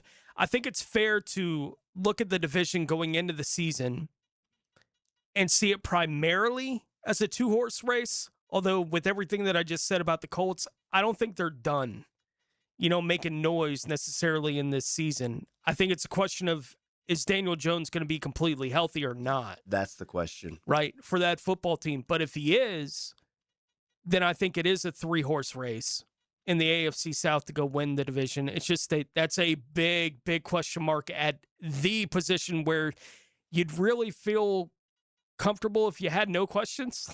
Like Jacksonville does about what's going on with our quarterback going into the season, but that is the big one for the Colts, obviously, going into 2026. Yeah, look, what's the question is Daniel Jones healthy? At worst, the division's a 3-team race. Look, the Titans aren't ready to run for this thing yet. They're just not there yet. So at worst, it's a 3-team race. Realistically, I just think they're rushing DJ back. I think they're rushing Daniel Jones back. I don't know. I don't know. I don't think he's going to be ready to go. And keep in mind, they've also taken away a weapon. They're going to lean heavily on Josh Downs, who's been good for sure, but is that going to push your offense where you're trying to push it to? I think this division is going to come down to where it was last year, a race between 2 teams. Yeah. And you can honestly ask the same question about any of the 3 teams that are really in the running for the division. have you improved from what you were last season? How big those improvements have been? Nothing massive on the table for any of them, really, when it comes to like off-season improvements. This hasn't been the division that's had the massive shakeups and shifts. There's been no crazy trade on deck this go around. No. So the Jaguars basically have stood pat. They're saying, look, they didn't have a whole lot of money to work with. Our young guys are going to take another step. We're going to have a healthy Travis Hunter. They've made a few incremental moves. I still wouldn't rule out maybe a veteran free agent addition or two late as you kind of get ready and set the table and get ready for training camp in that run to maybe see if we really could use this juice at this position. I could see that. But nothing dramatic on tab. For the Texans, they've added a couple of pieces, but overall, the big question mark spots, are offensive line, receiver play, and honestly, who is C.J. Stroud? Is it the guy that everybody saw as a rookie, or is it the guy we saw late last season? At some point, the book is going to be written on him, and the question is what it's going to come out to be. Texans got a whole lot of decisions that they have to make, and there's some tough ones there. Yeah, I think when you start trying to break down what the expectations are, even in your own mind, right, with these teams going into the season, I agree. I don't think Tennessee's ready to compete for the division. Not yet. Right? And I've seen plenty of Jaguars teams that had all the money in the world to spend and felt good about whatever they did to, quote, improve their team during an offseason. And then I saw them play football and was like, well, better luck next year. And then it turned into better luck next year. And then again, better luck next year. Like, I've seen that cycle happen very up close and personal. And honestly, I hope the Titans are stuck in that kind of cycle when everything is said and done, because we got no love lost, for the Tennessee. There's no love to lose when it comes to the Tennessee Titans in that specific regard. I tend to agree with you on the Colts thing with the Daniel Jones. I do think it's pushing an awful lot to expect him to be able to get back to what he was when, he was in MVP talk in the first half of last season. Dude. For the Indianapolis Colts. And I think Houston, going back to the 2 games head-to-head the Jaguars played with the Texans last year, right? And the first one here in town where the Texans are driving to potentially go win the game, and then you get the hit on the throw from Josh, and Antonio Johnson makes the pick down there inside the 5-yard line, right, on a drive where they're going to potentially win the game. That's how the first game went, between those two teams. And we know all the craziness of the second game over there in Houston and the 17-point lead and everything that went into that game not going the Jaguars' way. I think it's really kind of foolhardy for either side of that equation, the Jacksonville-Houston equation, to say we are dominant here against that team based on no recent evidence that either team is particularly dominant against the other one, right? It's the matchup. It's why I'm really still steaming a little bit that the home game against Houston's getting played in London. That is a huge loss. Right? Like, I don't like it at all that's the game that gets lost to London. Those games are slugfests. Those games, at this point, these teams match up so well. Those games are absolute slugfests that could go either way. I don't know if you saw the clip of Will Anderson talking about how his guy that gives him trouble is Anton Harrison and how the two of them go back and forth and how good Anton is. He was talking to Myles Garrett about it. Sure. And that's what this Houston Texans matchup has turned into, especially over the last few years between the Texans and the Jaguars. You got one game, a couple years ago, they got a fullback that brings back a kickoff, and we're like, what's happening? But they go back and forth like this. These teams are really well built to match up for one another, and they're both trying to get to that next level where they really can take that jump into the upper echelon of the AFC. And both of these teams are going to have to go through one another in order to do it. And it feels like the division is going to come down to the two of them, which is why I'm disappointed, just like you, that the home game's in London. But I keep saying this, the NFL schedule makers, why is the last game of the season not Jaguars-Texans? I don't understand. Going into last season, I would have did the same thing. I said, give me Jaguars-Texans as the last game of the season because the division will probably come down to it. We'd have had a playoff game. It basically would have been a playoff game. This year, it feels like it might not add up to where it's exactly that, Yeah. But it feels like the division could come down to that second matchup between Jaguars-Texans again. At the very least, they both should be on the cusp of, I need a win to get into the wild card. Yeah. Like, it would be nice if you are the schedule makers and you have divisions that it does feel as clear as it can feel going into the season, that it's kind of a two-horse race for the division. Like, if you are the schedule maker and you're putting together the schedule for Week 18, why on earth would you not have Buffalo playing New England Week 18? Right? Like, I thought that was the whole point of what they were trying to do by moving the division games late in the season. I thought this was the whole point. Except for there is the potential that game could mean nothing.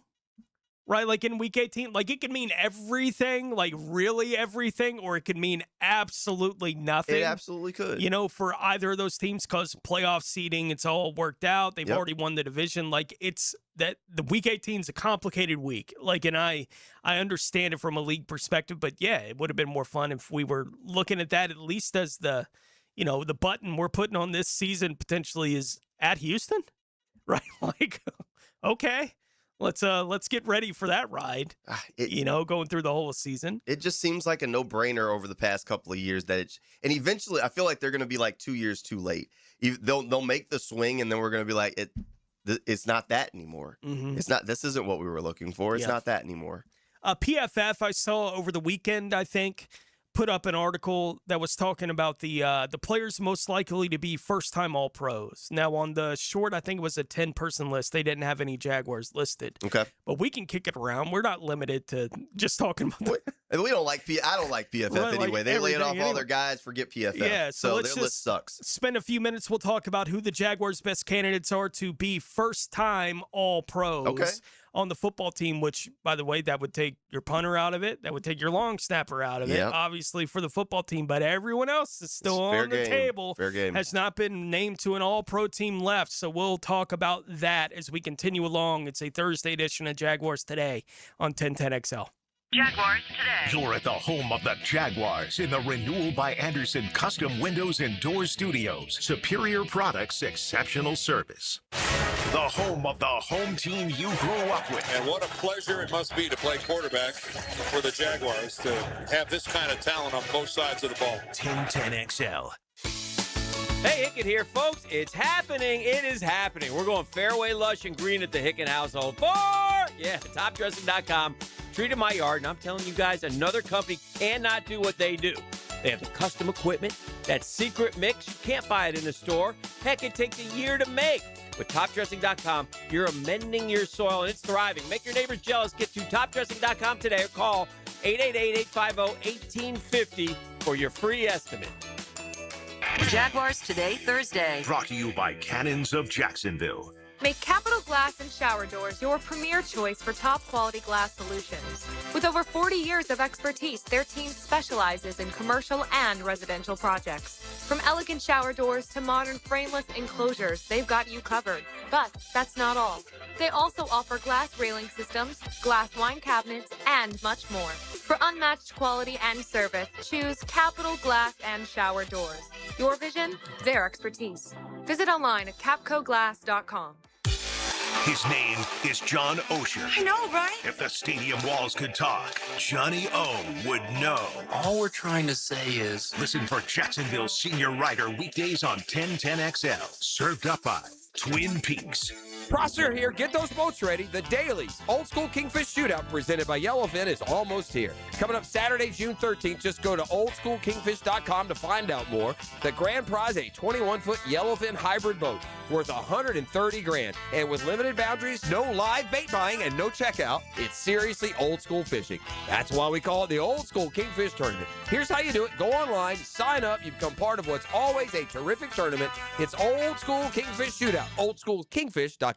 In the fight against Alzheimer's, now is the moment we've been waiting for. With new treatments emerging in the fight against Alzheimer's and dementia, now is the time for hope and action. Held in over 600 communities nationwide, the Alzheimer's Association Walk to End Alzheimer's is the world's largest fundraiser for care, support, and research to fight the disease. So get out, get moving, and join the Walk to End Alzheimer's, November 7th, downtown Jacksonville. Join the movement at alz.org/Jacksonville. Jacksonville. Attention skilled electricians. Are you undervalued at your current company? Time to step up to the bigger projects and better opportunities. Join the team at Miller Electric Company, a trusted name in the industry for over 96 years. At Miller, we tackle the biggest projects in the city, offering not just the job, but an experienced, top-notch pay, unbeatable benefits, and the best working environments in the business. Please join the team that values your skills and rewards your hard work. Elevate your career to new heights. Apply today at millercareers.com, an equal opportunity employer. Hicken here. See clearly with the Eye Associates and trusted optometrists Zachary Boskool and Alice LaFlamme. From comprehensive eye exams, dry eye care, glaucoma management, diabetic eye care, and more, Dr. Boskool and Dr. LaFlamme are dedicated to protecting your vision. Immediate availability at all 5 Jacksonville locations. Schedule today with Dr. Boskool and Dr. LaFlamme by calling the Eye Associates, formerly Bowden Eye Associates, Schneider Eye and Wellness Center, and Janet Betchkel, MD, at 296-0098. Bueller. Stay cooler with Bueller. Hey, I haven't seen you in a while, pal. Where have you been? Out on the town, every night. Way to go, Tiger. Well, it's a bit of a mystery, Jason. I'm not sure what's going on, but I'm getting all these Visa gift cards in the mail. I'm spending them as fast as I can, but... Wait, you're getting random gift cards in the mail? $25, $100. I'm buying drinks, I'm buying dinner. I don't think I'm cut out to be a social butterfly, Jason. Pal, those are from our Bueller Air and Plumbing referral program. They are? Yeah. If you recommend Bueller Air and Plumbing to a friend or family member and they book us for a service call, we send you a $25 Visa gift card as a thank you. And if we install a new system, we send a $100 gift card. So if I take a girl out and tell her about Bueller, I might get enough to take another girl out and tell her about Bueller? I mean, it's not the worst idea you've had. Stay cooler with Bueller. Visit BuellerAir.com. 1010XL, presented by Farah and Farah, exclusive injury law firm of the Jacksonville Jaguars. Still present, ready. Farah doesn't flinch. Everything you need to know about the Jags. Jaguars Today on 1010XL. I mentioned PFF had their article about players most likely to be a first-team All-Pro. No Jaguars made the list. Going through it, I'm not really all that surprised. But when you look at it, again, we're allowed to be surprised by what guys do in a season, because I'm sure, Jamal, you may have been the one guy who, when we were going into the season last year, it might have been you. I'll leave the chance that it might have been you that was saying, I don't understand what everyone doesn't see. Devin Lloyd is an all-pro linebacker. Absolutely was not me. That was absolutely not me. That was I was the guy that was saying, I don't understand what everybody sees. Why do you want to pay this guy? Yeah. That was me. I was still there. Like, why are they splitting the reps with him and Ventrell all through the offseason? What do you mean co-starters at linebacker? Devin Lloyd is an all-pro linebacker, boys and girls. No, that one was not me. I did not see that coming. So you leave like those kind of possibilities open for guys to just surprise you. For sure. Right? For sure. Like or to have the season of their career, right? The season of their life. That's probably going to be the best season Devin Lloyd has as a pro. And that's not a shot. That was a really good season. No, it's a fantastic season. Yeah. Like, those are seasons that are hard to replicate. But when we look at this Jaguars team, and again, when you take the couple of special teams options that they have that have been all pros in the past, and that's all that's left on the roster now that has got any kind of all-pro recognition at this point, would be Logan Cook and Ross Matisic. Right. Those are the two guys that have gotten that. So, which are really good. Absolutely. Which are really good. Right, which keeps the kicker on the table. Hey, so I Cam think Little absolutely could get it. Right, can certainly be in the discussion here as guys that could be in that kind of, because we know he can kick it from further than anybody else in the league, right? So we know he's got that kind of thing. So if he does that 3 or 4 times in a season, all right. Like, Devin Lloyd is an all-pro because he had a 99-yard interception return against Kansas City. That definitely helped. Right. That definitely helped. It's okay to have. He was near the league lead in interceptions for like the entire season. Right. So it's okay to have those kind of moments that just spotlight on me, you know, like that kind of thing. But when you look at the roster, the way that it's put together right now, if you had to guess, let's go 3 deep. I got 4. Okay, you got 4. I got 4 off the rip. 4 guys. 3, one that's really hard, though, but I got 4. 4 guys that you think are most likely, not that they are likely, but most likely to get a first team or I think they have realistic get an shot. all-pro recognition this year. We'll say first or second team. You don't have to be first team to be an all-pro. Okay, So, just to get an all-pro. I think I feel pretty good. I think Cam Little's one of them. I think there's a realistic chance for Cam Little. Yes, we've seen him. He has the NFL record for the longest field goal. You put a few of those long ones in, it's tough to really be denied, right? Especially if he doesn't have the early season struggles that he had last season. If you take that early season blip out for Cam Little, he's probably in the conversation last year, right? I mean, realistically, when he got hot, he was nailing it. If he can do that over the course of a season with a couple of those long ones built in there, I think Cam Little has a very realistic chance to be an all-pro, if not a first-team all-pro. Look, the Jaguars have that kind of special teams already, like you mentioned. We can't talk about Ross or Logan because they've already made it, because that is kind of the expectation in that room. Mm-hmm. Cam Little is far from the third wheel in this room. Sure. He is very talented. I think he could be one. Absolutely. The hardest road would be for a guy like Trevor, who I would put in my list. I'd say Trevor has an opportunity because there are all the weapons. You're in the second year in the system. You could do it. Yeah. By the way, looking at the list from last year, I just got it pulled up.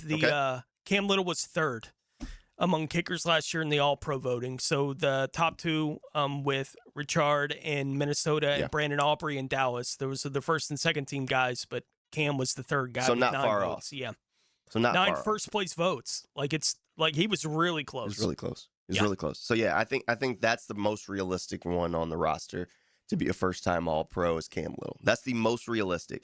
You start getting into guys like Trevor. Trevor obviously has the hard task of having to be better than a lot of other quarterbacks who are going to get a whole lot of other recognition. Again, looking at the voting for this for last year, 3 quarterbacks got All-Pro votes. Okay. 3. Yep. Right?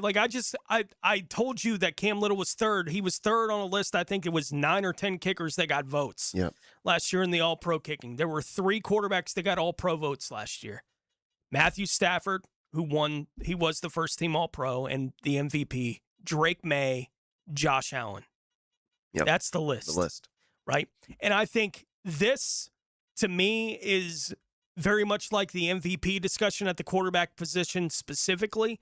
The only way you get consideration for MVP is if you are the quarterback for one of the top 2 seeds in either conference. That's it.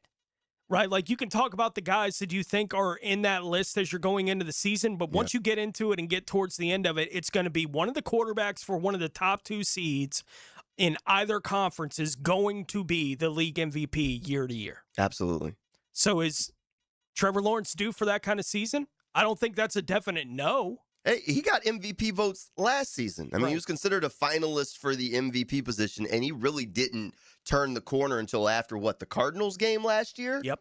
Before that, again, I mean, same conversation I'm talking about with Cam Little. If there's not that early season blip, I mean, we're talking about a whole different year, a very different resume for this guy. That's why I say I think it's realistic to say that Trevor Lawrence could be a first-time All-Pro after this season. If he plays the way he did last season over the entirety of a year, why wouldn't he be an All-Pro? Sure. Right? So that's 2. You got 2 more. All right, I got 2 more. All right. One more on offense. How about Anton Harrison? How about Anton Harrison? I mean, offensive tackle, he has all the talent in the world. We've seen it. Liam Cohen was pushing him last offseason to make him more consistent. When Anton goes, he has the feet. He has the athletic ability to get upfield and get there with bad intentions.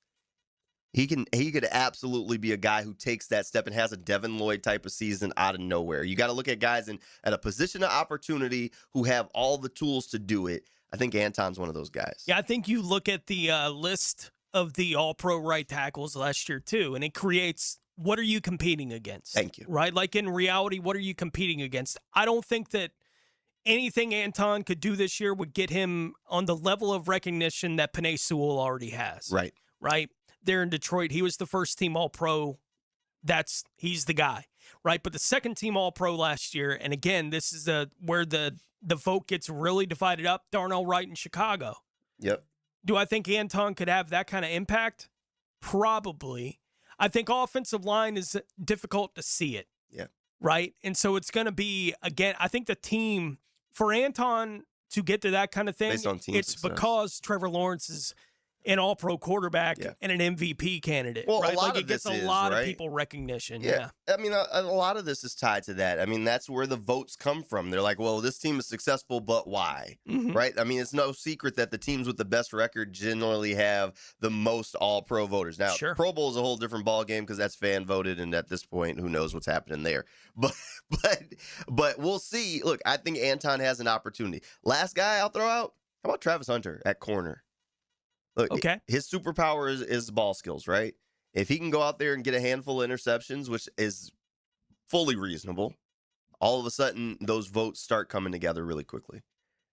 All of a sudden he could be a guy you look up and say, I mean, you could look up and say he's got 4 or 5 interceptions pretty quickly just because of the way he's able to play the football. That reason why you put him on offense. You go and make a few of those splash plays, you look up and say, oh, wow, he's near the top of the league in interceptions. Right. That's going to get you some votes. I think if I was going to put together a 4-player list, I would have 3 of the 4 players you had on your list. Okay. Right? I personally, I would replace Anton Harrison with Josh Hines-Allen. That's fair. I got you. And he's a guy that, again, I have the list up in front of me right now. He was 11th in the All-Pro voting last year. Yeah. At edge rusher, right? Like in that specific category. So he's already kind of in everyone's mind, with that kind of thing. So if I keep saying this and I'm desperate for it to happen for him. It's not for me. I don't need to be right. I don't like any of these kinds of things. But I am a big believer in the stat category specifically of the quarterback hits turning into sacks. And I think, generally speaking, the idea of about half your quarterback hits turn into sacks is a generally true statement. Right? It's not completely true because it's not 1-to-1, with these kind of comparisons, but I think it's a generally true statement. And when you look at that with Josh specifically, he's been really, really unlucky, basically to this point in his career and that kind of thing. He had the 17.5 sack season, but the number made sense. He had 33 quarterback hits that year. It's right on that kind of number.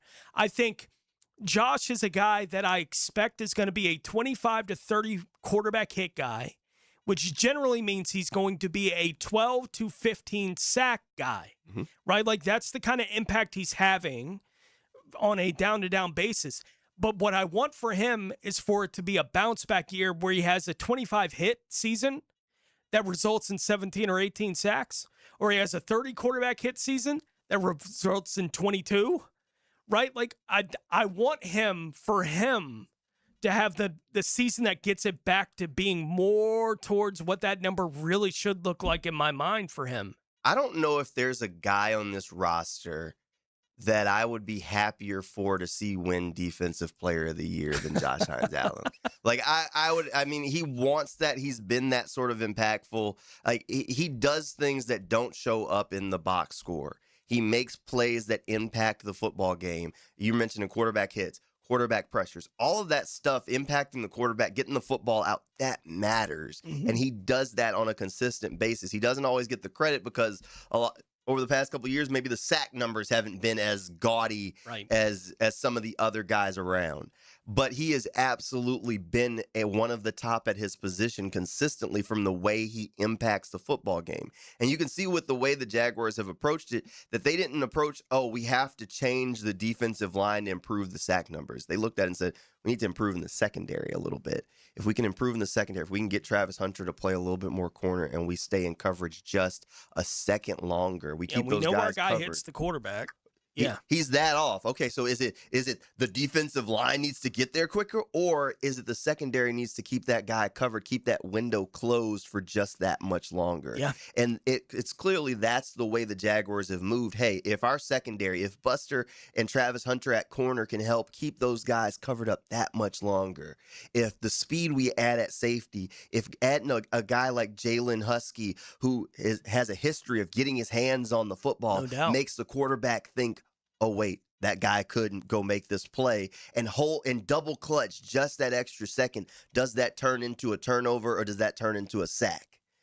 And that's clearly the way they've moved. Josh has been immensely impactful. Would love to see him do it. There's a lot of high-level guys in that position. That was one of the reasons why I didn't throw him out there, because that's a blue chip list that you're talking about of guys. If you're looking at the edge rushers, right, that are listed ahead of Josh in the All-Pro voting last year, Myles Garrett, obviously, Will Anderson Jr., Micah Parsons, Brian Burns, Daniil Hunter, Aiden Hutchinson, Nick Bonito, Max Crosby, Byron Young, Jared Verse, and then Josh Hines-Allen. Yeah, it's a blue chip list of guys, and there were some guys that were dealing with injuries last year. I mean, think about a name you didn't say, T.J. Watt. Right. So that's a tough list to crack, where there's enough guys around the league where you start saying, like, who are the most likely? Look, Josh is as talented as any of them. He absolutely could. You mentioned he's 11th last year. But there's a lot of really, I mean, like right now you say, okay, more than likely Myles Garrett's going to be half that list, right? If you're saying to the top 2. Yeah. Okay. So that leaves one spot. Yeah.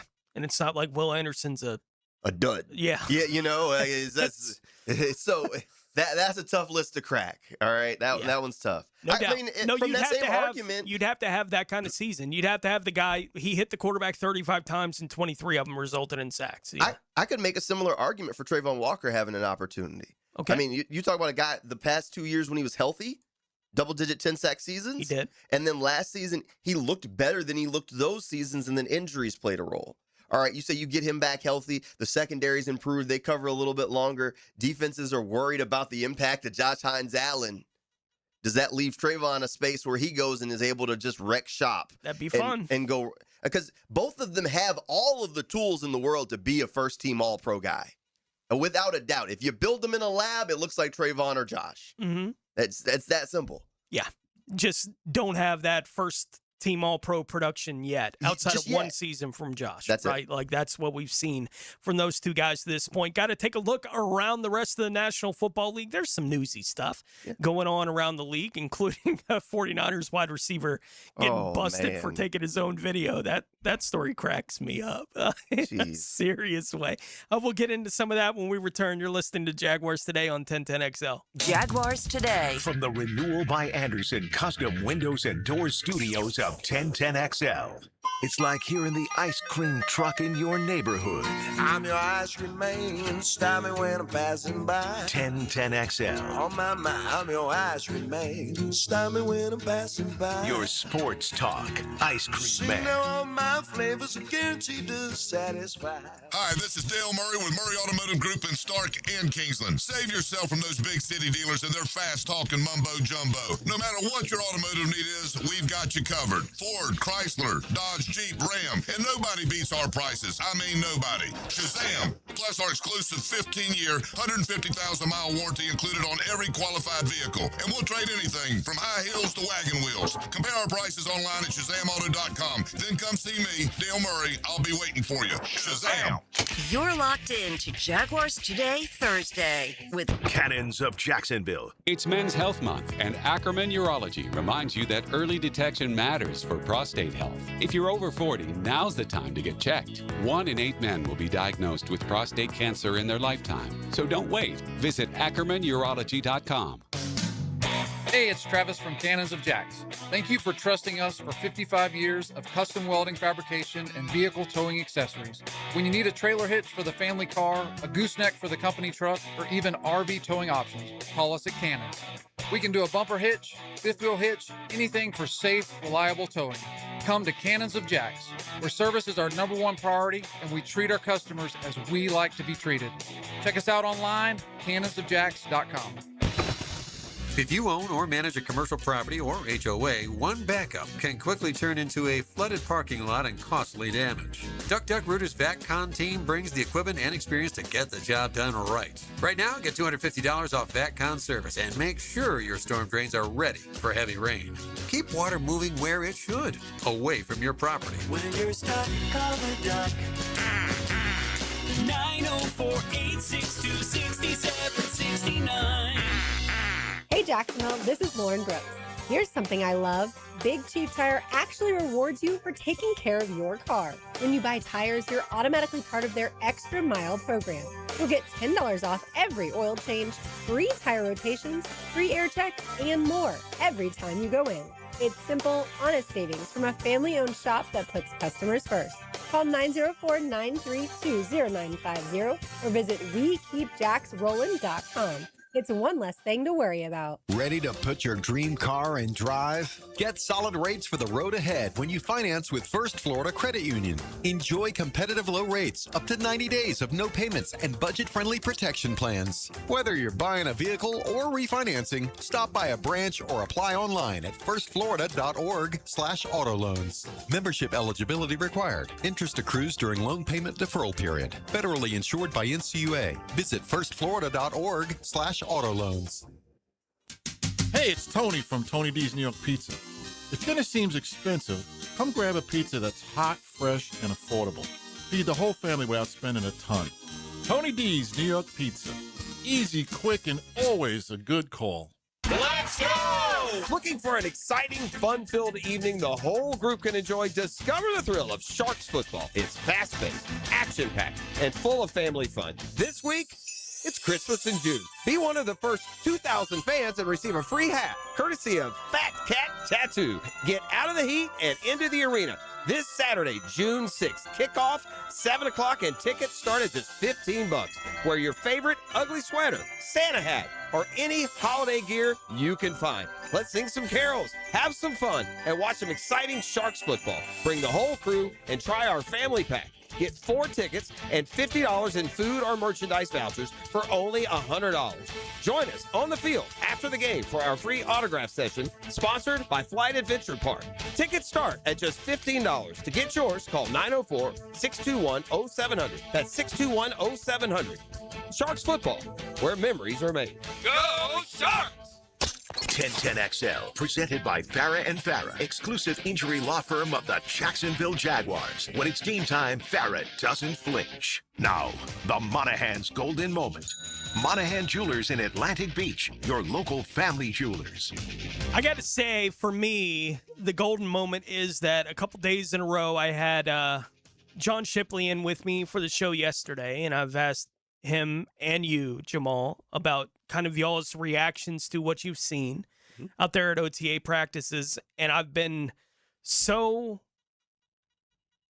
thrilled that both of you, without my prompting, have given me an answer that speaks to what I most wanted out of OTAs, and that is Brian Thomas Jr. looking like maybe he's Brian Thomas Jr. again. Like, there's nothing that could happen at OTAs that would make me happier than that, considering how little I think we can take out of anything, that happens at these things. But just to have the feeling coming out of them that, oh, BTJ might be back, right? Like, that's been kind of at the top of my list going through this, and I didn't tee up for it. I just asked you what stood out for you, and that it was one of the things that you pointed out.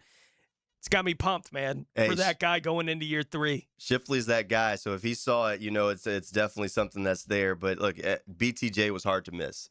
The splash plays are there. I mean, he looks as strong or fast as we've seen him out there on the field. He's not a guy that prior to this I would have described as a strong practice player. In fact, he's had the exact opposite. Yeah, I was trying to put it nicely, but look, it's just not who he was. No, we've done a lot of, he usually doesn't look good until the lights are on. Until that moment. That was it. Is his rookie season where there were questions, and then preseason comes on, everybody's like, that guy right there. There he is. You saw that catch against the Chiefs in preseason? Yeah, that's what they needed. And it worked out. And then same thing kind of last year through camp. It was kind of, no, okay, he's fine. Tampa Bay joint practices? Oh, well, that wasn't last year. That was this guy's a year. problem. But still, same thing. This guy showed up when the competition got high. And this time, he's showing up in these practice reps, which is one thing that Liam Cohen does not play about. He wants competitive practice field. He wants these guys to value every rep and to take advantage of every rep. And it looks like BT, I will flat out say this might be the best practice I've seen Jaguar on Jaguar crime from BT. Oh, see, you're getting me pumped again. Come on now, get locked ready in. for Get the juices flowing.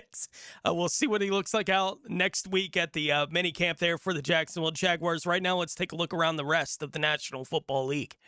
Now, gems around the NFL. Brought to you by Beach's Jewelry and Pawn in Jacks Beach. Green Bay edge rusher Micah Parsons, who suffered an ACL injury in December, had a meniscus procedure done as well, said yesterday that he is still 4 months away from getting back on the field, which will keep him out for probably till mid-October there in Green Bay. San Francisco tight end George Kittle said on Wednesday that he remains on track in his Achilles recovery and still believes week 1 is a possibility for him to return over there in Australia. 49ers head coach Kyle Shanahan announced that he has canceled the team's mandatory minicamp next week. He said everyone showed up on time. That's nice of him to give him another week off. Pittsburgh has agreed to a 4-year extension with tight end Darnell Washington. The deal is reportedly worth $42 million, $21 million guaranteed. The Santa Clara County District Attorney's Office issued a warrant for the arrest of San Francisco wide receiver Brandon Ayuk on a misdemeanor charge of exhibition of speeding. That's even the term for a legal thing. That is hilarious to me, given what happened. Stems from a video Ayuk took of himself driving by Levi Stadium in December. And disappointing news for Mike Dempsey regarding his request to get a trade done for Josh Sweat before he's back on Monday. Ian Rappaport confirms a story from Coach Mike LaFleur earlier in the week yesterday. Sweat is not available via trade at the moment. And earlier this week, it was announced that Russell Wilson will be joining the CBS broadcast team as an analyst. Yesterday, he announced his retirement from the NFL after a 14-year career that includes 10 Pro Bowl selections, the 2020 Walter Payton Man of the Year, a Super Bowl win in 2013. He is 15th in career completions, 16th in yards, 12th in passing touchdowns, and 5th all-time in passer rating among NFL quarterbacks. And I will remember his career for Broncos country. Let's ride. There's a couple of iconic moments from Let Russ Cook. Putting him in the hall? Doubt. You putting him in the hall? I think he's borderline. Yeah, he's right there. He's not a guy that I hear it and say, well, yeah, Hall of Famer. But then you start looking at some of the numbers like I just went through, and it's like, there's a real chance. Yeah. Right, for this guy to eventually wind up in the Hall of Fame. Had he won the second one, would you be more no doubter clear? Yeah, I think that would have put him 2 over. would be a no doubter. 2 is what kind of makes the Eli Manning argument for him. Right, he's a 2-time Super Bowl MVP for the team that beat the team of that 2 decades, basically in the NFL twice in the Super Bowl. So that's the argument for Eli Manning. You look at some of the lists that involve this kind of stuff, and Russell is right there basically even with Eli in a lot of the kind of category stuff here that we're talking about. So if he had the 2 Super Bowl championships, I think he would be a Hall of Famer. Do you either of you guys think he would have won the MVP on the second one, or were they giving that to Marshawn? I don't know. That'd be tough to. Yeah. If the first one, I don't even remember who won the MVP in that first Seattle win because they just beat the brakes off that Denver team. Yeah. Yeah. No, it was the linebacker Malcolm something, the one that had the pick 6 and took it the other direction. Smith? Malcolm Smith. Malcolm Smith, he eventually played for the Raiders. He was the MVP for that game. Mm-hmm. And then I don't know. I mean, what? We're assuming that he throws the touchdown instead of the could have been on the goal line. Yeah. So he probably gets the MVP for throwing the touchdown in that moment. Okay, cuz I'm thinking that if I would have been Russell in that position, I would have been like, okay, Coach said this. Listen, we're handing it off to you, Marshawn. Let's take this one home, man. I'm making an executive decision. Yeah. Another one of those iconic Russ moments. Unfortunately, it's not a pretty one. No, it is not a pretty one. In that particular situation. We'll put a bow on this edition of Jaguars Today when we return. You're listening to 1010XL. Jaguars Today for the Renewal by Anderson Custom Windows and Doors Studios. Streaming live from the XL Digital Studios. Polished by Harbor Dental Care, the locally owned smile restoration experts. Summer's almost here, and that means it's grilling season. Before you overpay at the big box stores, make a stop at Houston's Meat Company on Main Street and 295. For more than 50 years, Houston's has been Jacksonville's local butcher shop, serving up quality meat, incredible prices, and the kind of service you just can't find at a grocery chain. Steaks, burgers, chicken, ribs, whatever's on the grill this weekend, Houston's has you covered. Shop local, grill better. Make Houston's Meat Company part of your weekend tradition. Jaguars Today Thursday, brought to you by Cannons of Jacksonville. Soccer fans, Michelob Ultra is going to pay somebody $90,000 to go to the FIFA World Cup 2026 final and bring the Superior Player of the Match trophy. Yes, I'm I'm being serious right now. It's got some weight to it. This is the real thing, people. Michelob Ultra, $90,000. FIFA World Cup 2026 final. You watch the match, you get the honor of carrying the Superior Player of the Match trophy. That's a soccer fan's dream come true. Enjoy the beautiful game with a cold Michelob Ultra, the official beer of World Cup 2026. Relive the music of Journey live at Florida Theater with Voyage, the world's premier Journey tribute band. Hear all the hits performed with stunning accuracy and arena rock energy. Experience Voyage June 11th at Florida Theater. Get tickets now at floridatheater.com. Hi, this is Dave Barker. Multi-unit hair grafting is now available at IHRS and can give you 3 times more hair in one procedure over a traditional hair transplant.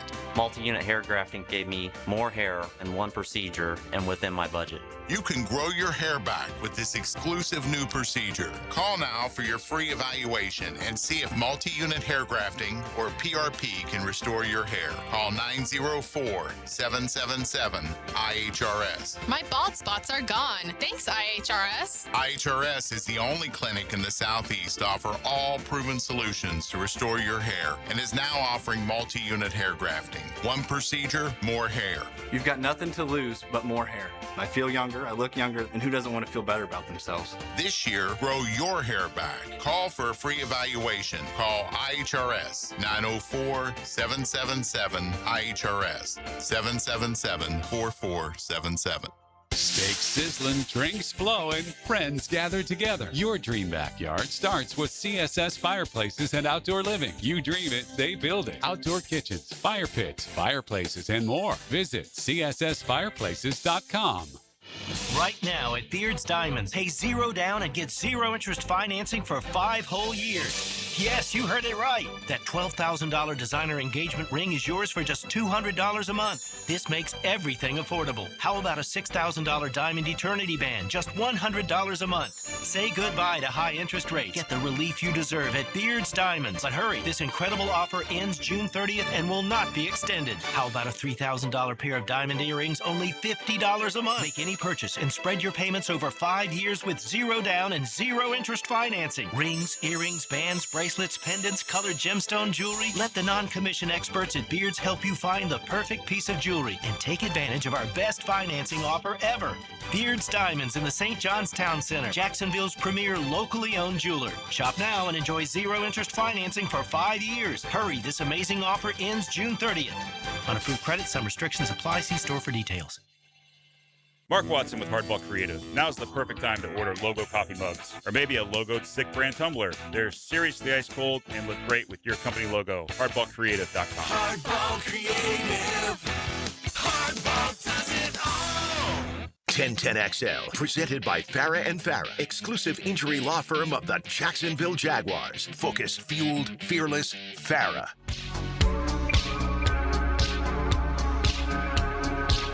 Everything you need to know about the Jags. Jaguars Today on 1010XL. Just a few more minutes here with Jamal St. Cyr. We know that the team's going to be out there on the field next week for minicamp for the Jacksonville Jaguars. I've talked a lot about kind of what I was looking forward to most, would like to hear coming out of what's been going on with OTAs. Right. Right, the last couple of weeks. For you, as you get ready for minicamp next week, we know we can only see what we can see, but what maybe potentially could you be looking for as you get the opportunity to see him on the field again next week? I want to keep an eye on the safety group. Look, I think that's just an intriguing bunch. I mean, you drafted a guy like Jalen Husky. Antonio Johnson really is taking those steps forward in his career. You still got Eric Murray, who's kind of the veteran of the bunch, who's been there, done that. And then you throw in a guy like the unknown of Caleb Ransaw, who has probably the most speed of the group in that room. So you have a really intriguing conversation. And I didn't even mention Rayon Lane, who was your special team stalwart a year ago, who just seemed to have a nose for the football. So you have all of those guys, and they're really battling for probably 2 jobs. And that's probably the position battle that I want to keep an eye on the most, just because you have so much talent and there's so much unknown there. And it makes sense. They're space players, so you can actually see what they're doing. That too. Right. There's something that you might potentially be able to take away from what's happening with those guys on the field. Yeah, as opposed to the defensive line guys, they're just doing things. Yeah. It just doesn't even matter. It's like he looked good hitting that bag. Yeah. Awesome. Yeah, Right. the bag didn't hit back. Right. Yeah, we're a few weeks away from the bag sitting back, but it'll happen eventually. Eventually. Yeah, Eventually we'll get more into actual football things happening on these football fields here over the course of the next several weeks. Before we say goodbye, though, let's say hello to XL Primetime. Now, the 2-minute drill is driven by nobody but Nimnik. Nimnik Chevrolet on Cassett Avenue and Nimnik Buick GMC on Phillips Highway. I'm sure a lot of reaction on the show today to the big man versus the little man showdown last night in the NBA Finals. What a game. With Brunson doing what he's doing. And it's kind of been built that way for a while. Wemby with the turnover late that kind of iced it there from a San Antonio perspective. So plenty to get into for game one. Yeah, the we'll NBA definitely Finals. talk game one. I think it's interesting that before the game started on ESPN, they had this program, this segment, I should say, where they were saying it's now or never for the Knicks. And now the one I just saw is, who has more to lose, Knicks or Spurs? I mean, hey man, you got to find a new story every day. We will talk that. We're going to talk about. We're going to get into some college football. We're going to get into our own little super league. So these guys, okay, the SEC and Big Ten, who swear it's not going to be a super league, we're going to get into our own super league, and we're going to kick some people out of the SEC and Big Ten as well. You better be nice. Yeah. Right? All right. You know it's coming, man. You know it is. You better be nice to my guys. You know it's coming. They're only a charter member of the conference. That's Can't all be a they tomato are. can for your entire history of your sport and then have a couple good years and think we're going to keep you. Hey, man, I get it. Like, anytime those arguments come up, I know I'm going to lose it. Like, I always made the DH arguments, too. It's like, I know I'm going to lose this argument. Right. Like, long term, I know it's going to be in the National League, and I'm not going to be happy about it when it happens, but what can I do? I know if they go to a super league in college sports, Vanderbilt's out. Like, we'll go compete in some other league. I won't be happy about it when it happens, but I know I'm never going to win the argument about So whether let or me not tell you they this. should stay. I don't think they'll ever kick anybody out of either one of those leagues, but we're going to do it that way. Oh, well. We're gonna get rid of some dead So weight. you're We'll add the some problem. teams. Yes, Okay. we will get rid of dead weight and add some better teams and come up with a 30-ish type of league that could make a lot of. Well, they're all right now. Does that matter? They're all right. Yeah. Yeah, I mean, they're okay right now. They're playing games. If we had our 2014 playoff, Vanderbilt would have been a playoff team last year. Does By the that way, this matter? would be just for football. Just football. All right. Everything else stays the same. There you go. Because you make so much money doing this, you can supplement everybody else. All right, I'll be listening for y'all to be mean to Vandy here for the next couple of hours. I appreciate it. Coming up on XL Primetime. Thank you again for coming in for the show today, Jamal. Yeah, for sure. Anytime, man. Love to. That'll do it for us today. Tom McManus is going to join us tomorrow as he does each Friday. We plan to check in with Donovan Darius in the second hour tomorrow on the program as well. For Jamal St. Cyr, for RJ Saunders, for an on assignment, Mike Dempsey, I'm Tony Smith. XL Primetime coming up next on 1010XL.